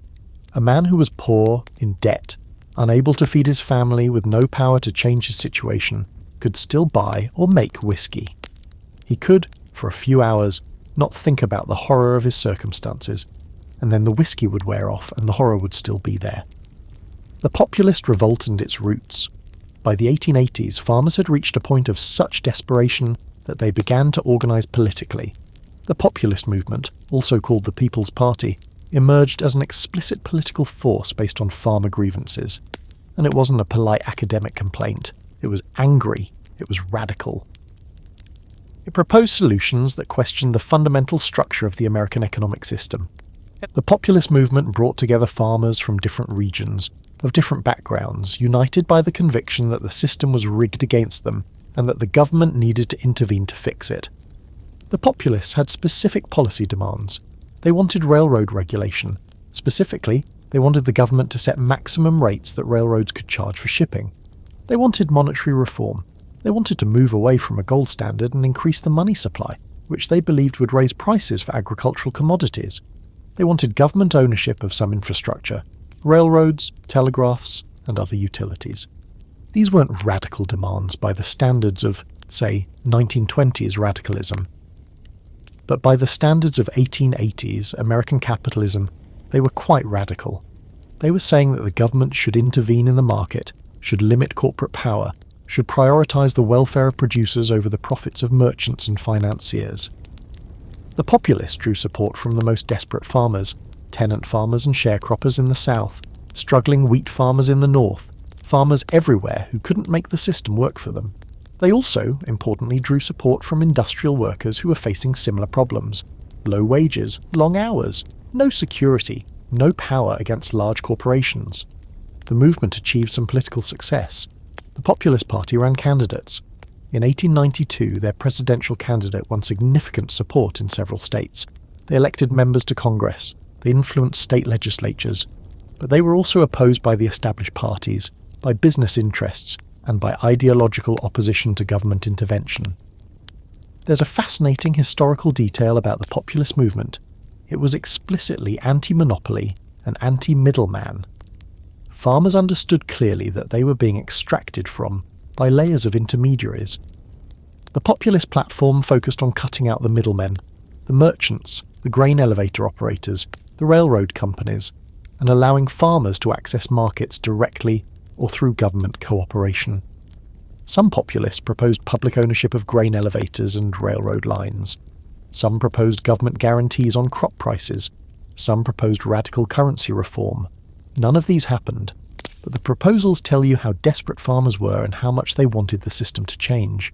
The populist movement was also notable for its inclusiveness around class. It tried to unite farmers and workers across racial lines in the South, which was genuinely radical for the era. This effort was partly successful, but ultimately undermined by racism and the successful opposition of Southern Democratic politicians. By the mid-1890s, the populist movement was being absorbed into the Democratic Party. The Democratic nominee for president in 1896 was William Jennings Bryan, who adopted some populist positions, particularly on monetary policy. When populists and Democrats effectively merged, the Populist Party as an independent force ceased to exist. What's historically important about the populist movement is that it represented a moment when farmers recognised that their individual efforts couldn't solve their problems. You could be the hardest working farmer in the world, but if the system was structured to extract value from you, you'd still go broke. So the solution had to be collective and political. The populist movement didn't succeed in fundamentally restructuring the American agricultural system, but it did establish that farmers believed change was necessary, that the system was unjust, and that government intervention was justified. Historians still debate how radical the populist movement really was, and how much of its rhetoric was genuine radicalism versus how much was pragmatic demands for economic reforms within capitalism. But the practical reality is that farmers had reached a breaking point, and political organisation was their response. The tragedy is that the movement didn't achieve most of its goals. The railroads were never adequately regulated. Money supply wasn't reformed in the ways populists wanted. The middlemen continued to exist, continued to extract value, continued to dominate the system. But the populist movement shows you the desperation. Farmers didn't organise and become politically active because they wanted to. They did it because they had to. Their current situation was unsustainable. Something had to change, and politics was the avenue available to them. Government indifference and laissez-faire ideology. So farmers were desperate. They were organising. They were demanding government intervention. And how did the government respond? Essentially by doing nothing. This is a crucial moment to understand a particular ideology that dominated American policy in the late 1800s. Laissez-faire capitalism. The belief that the government should minimise intervention in economic affairs. That markets would self-correct if left alone. That government help would create dependency and weaken moral character. This ideology was championed by businessmen and economists and political leaders. The argument was simple. If farmers couldn't survive at current prices, they should plant different crops, or leave farming, or improve their efficiency. If railroads were charging high rates, farmers should find alternative transportation, or form cooperatives. The solution wasn't government regulation. The solution was the market. The government shouldn't help because helping would weaken the discipline of the market. People would become dependent on government help and would stop trying to improve their situation. Government would become too large and would threaten liberty. This was the dominant ideology among most American politicians and business leaders in the 1880s to 1890s. There were exceptions. Some politicians, particularly in farming states, were willing to advocate for government intervention. But mainstream politics was shaped by laissez-faire thinking. And so when farmers asked for help, when they asked for railroad regulation, for price supports, for currency reform, they were often met with rhetorical arguments about the sanctity of the market and the dangers of government interference. The cruelty of this is almost incomprehensible. People were starving, were being exploited by monopolies, were caught in systems they couldn't escape, and the government's response was that it couldn't help them because helping them would weaken their character. There was an assumption embedded in this ideology that if you were poor it was because you were lazy, or inefficient, or morally weak. If you were failing at farming, it was because you weren't trying hard enough. This blame the victim ideology made it easier for the government to justify its inaction. Some government officials would have acknowledged the farmer's plight, but would have argued that government intervention would make things worse, not better.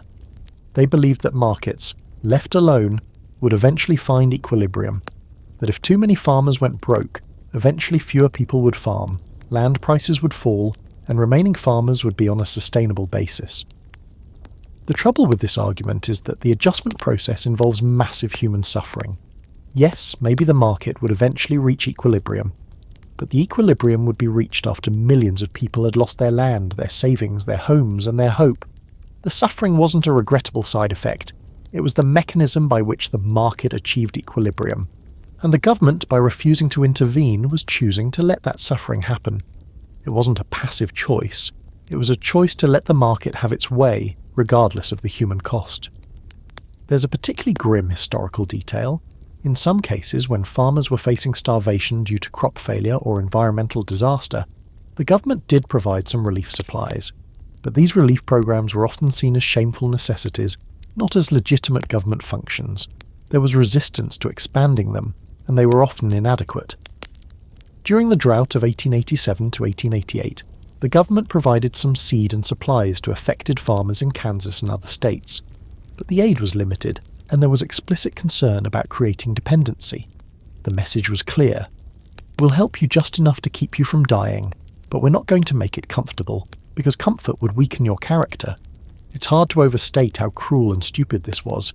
Farmers weren't poor because they were lazy. They were poor because they were caught in a system of monopolies, debt, and commodity gluts that no amount of individual effort could overcome. Blaming them for their poverty and refusing to help because it might weaken their character was not just cruel, it was also incredibly economically inefficient.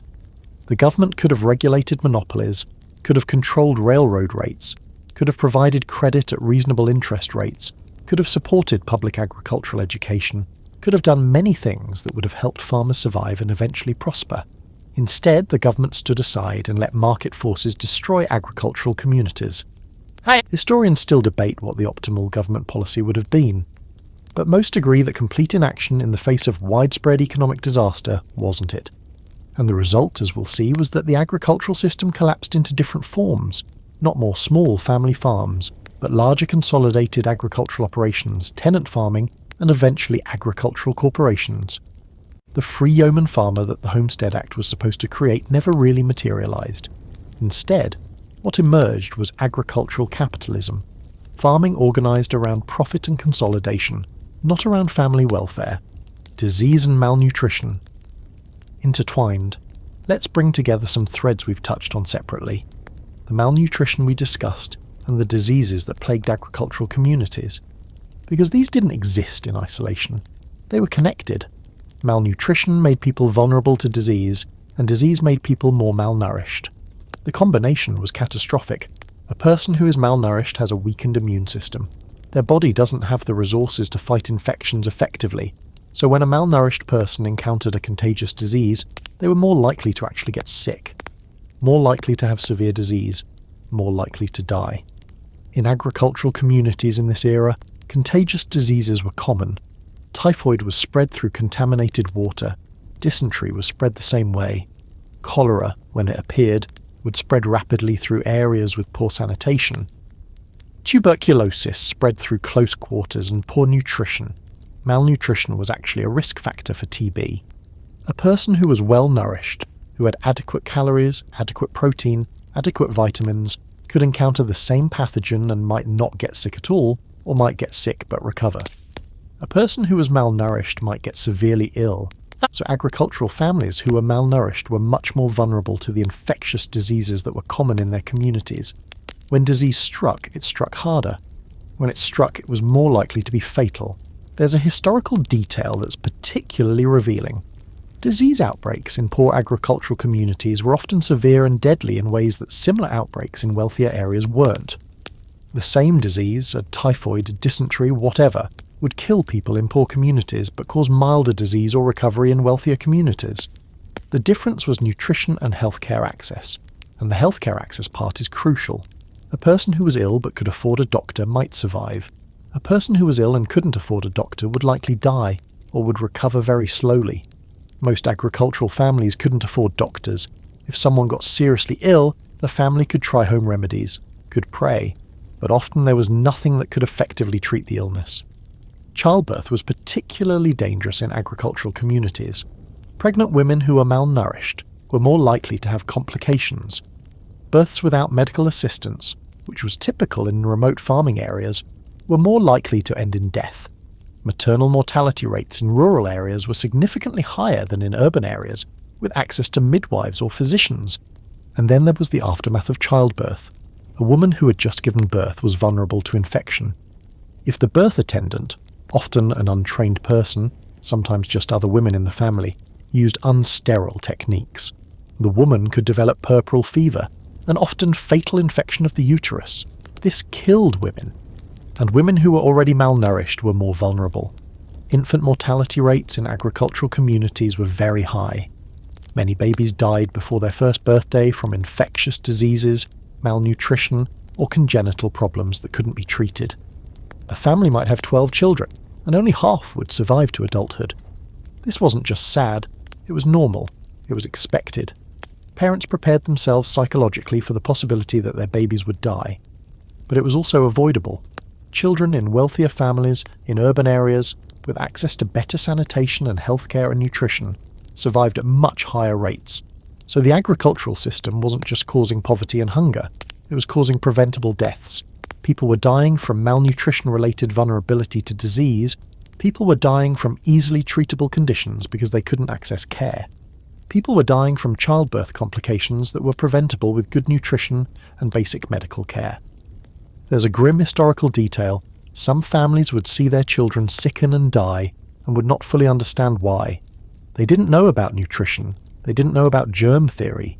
They didn't have the knowledge base to understand that eating more diverse food and having clean water would have prevented the deaths. Some families attributed deaths to God's will. Some attributed them to moral failure or moral weakness. Some simply endured without knowing why. And all the while, the deaths were preventable. The children didn't need to die, but the system made survival difficult and death common. Historians still debate how much of the health crisis in agricultural communities was due to malnutrition specifically, how much was due to poor sanitation, how much was due to lack of healthcare access, and how much was due to other factors. But all of these were interlocked. Malnutrition, poor sanitation, lack of healthcare access, these went together. A family that was poor enough to be malnourished was also likely to have poor sanitation because sanitation improvements cost money, and unable to access healthcare. And the system perpetuated itself. Malnutrition caused disease. Disease killed people and reduced the family's labour force. Loss of labour reduced income. Reduced income meant worse nutrition, which meant vulnerability to more disease. The slow exodus and farm abandonment. So by the 1890s, what was happening?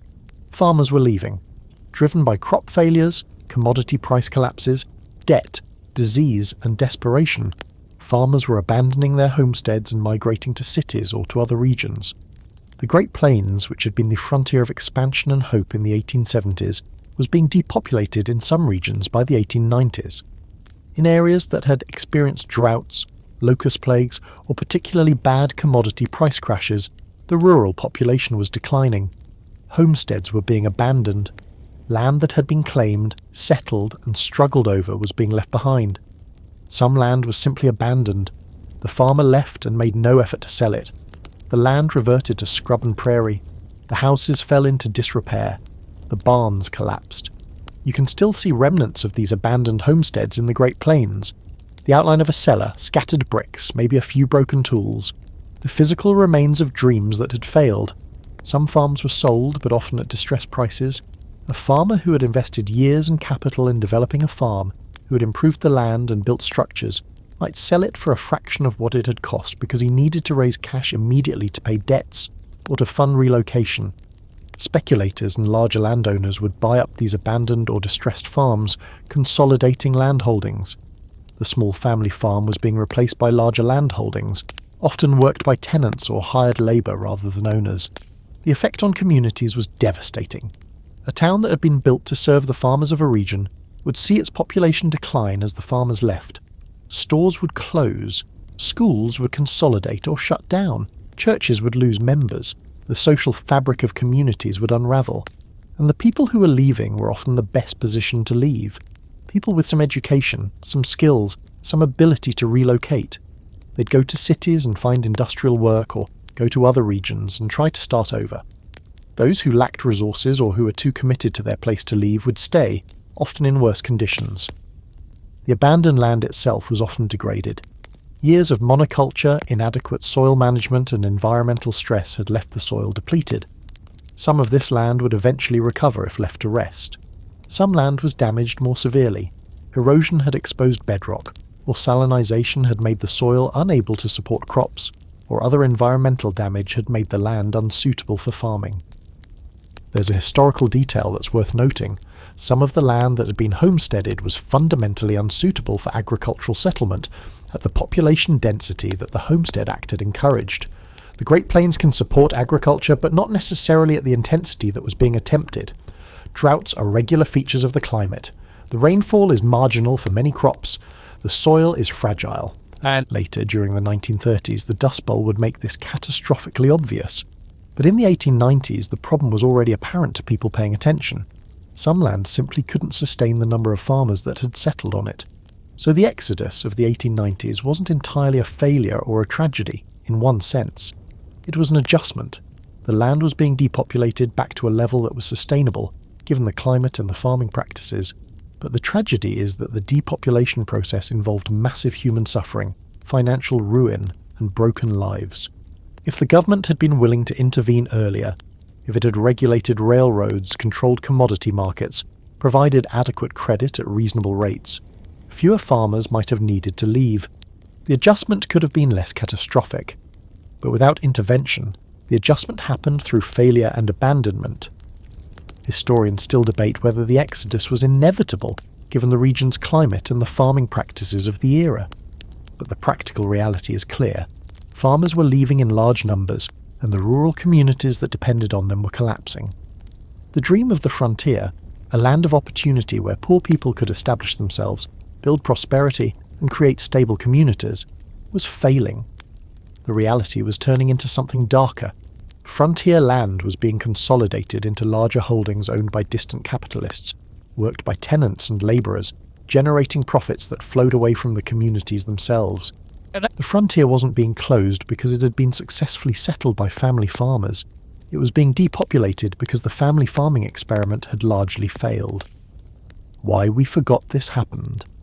And here's where we arrive at perhaps the most interesting part of the whole story. The strange fact that this entire catastrophe, this massive economic crisis that affected millions of people, that destroyed lives, that fundamentally reshaped American agriculture and American society, has largely been forgotten. It's not that historians don't know about it. There's extensive academic literature on the agricultural crisis of the 1870s to 1890s. Agricultural history is a field. But in popular memory, in the way Americans think about their history, the story of starving farmers surrounded by grain has faded into obscurity. Instead, we have a persistent mythology of the American frontier as a success story. We remember settlers bravely pushing westward. We remember the Homestead Act as a generous government program that created opportunity. We remember farmers as heroic, hard-working people who built the nation. What we don't remember is that the experiment largely failed, that millions of the settlers ended up destitute, that the government's promises weren't delivered, that the system was fundamentally broken. Why did we forget? Partly because the people who failed, the farmers who lost their land, who went broke, who were driven to cities or to other regions, didn't have the power to tell their story. Poor people, working people, don't get to write the history. The winners, the railroad barons, the grain merchants, the landlords who consolidated their holdings while farmers were failing, had more power to shape the narrative. Partly because as American society became more urban and industrial, rural agriculture became less central to how people thought about the nation. By the early 1900s, most Americans lived in cities. They didn't farm. They didn't have family experience with the agricultural crisis, so it became distant, irrelevant to their lives, partly because remembering failure is uncomfortable. Americans want to believe in progress, in opportunity, in the nation as a land of success, acknowledging that the Homestead Act created a system that destroyed more lives than it saved, that the frontier expansion was more ruthless capitalism than romantic pioneering, that the government failed people who needed help. All of this is uncomfortable. There's a historical detail that's revealing. The agricultural crisis did generate a lot of cultural output in real time. Novels were written about farmers' struggles. Paintings depicted rural life and rural poverty. Political speeches railed against the injustices. It was a living issue, and people were aware of it and angry about it. But over the decades, as living memory faded, as those farmers and their children and grandchildren died, as the rural to urban migration completed itself and agriculture became a smaller and smaller part of American economic life, the story faded from cultural memory. We were left with mythology instead of history. We remember the covered wagons and the sod houses and the determined settlers. We don't remember the bankruptcy and the hunger and the despair. We remember the American dream. We forget the American nightmare, and this has consequences. Because if we forget that the system failed catastrophically in the late 1800s, we're more likely to trust that the system will work today. If we forget that government can fail to help people in desperate circumstances, we're more likely to accept arguments that government shouldn't try to help. If we forget that markets can destroy entire communities, we're more likely to trust the market. The irony is that the agricultural crisis was one of the most significant economic crises in American history. It affected millions of people. It reshaped the entire agricultural system. It contributed to massive political upheaval. The Populist movement, the Progressive Era reforms, the New Deal programs of the 1930s. The agricultural crisis didn't go away because it was solved. It faded because people stopped paying attention. The problems that caused it, the consolidation of agriculture into larger operations, the vulnerability of farmers to commodity price swings, the power of middlemen in agricultural supply chains, these continued, and they continue today. Modern farmers face many of the same problems: commodity price volatility, debt, consolidation of agriculture into larger operations, power concentrated in the hands of input suppliers, commodity traders, and agricultural processors. The specific forms have changed, but the fundamental structure remains. So maybe the reason we should remember the agricultural crisis of the 1870s to 1890s isn't just historical curiosity. Maybe it's because understanding what happened then helps us understand what's happening now and what might happen in the future if we continue to allow systems that concentrate power and extract value from producers. The farmers of the 1870s to 1890s were trapped by systems they didn't fully understand, systems that were designed to extract value from them, systems that were reinforced by government indifference and laissez-faire ideology, and millions of them were ruined. We've forgotten their story, but the structures that ruined them persist, and as long as those structures persist, there's a risk that future generations might face similar catastrophe. As we drift toward the end of tonight's journey, let your breathing slow. The story we've explored together is heavy, not because of dramatic events or vivid imagery, but because of the weight of quiet desperation, of hope slowly eroding, of systems grinding forward without mercy. Picture yourself now in a place far from the granaries and the mortgages, somewhere calm. The tension that built as we traced the paths of those trapped farmers is beginning to release from your shoulders.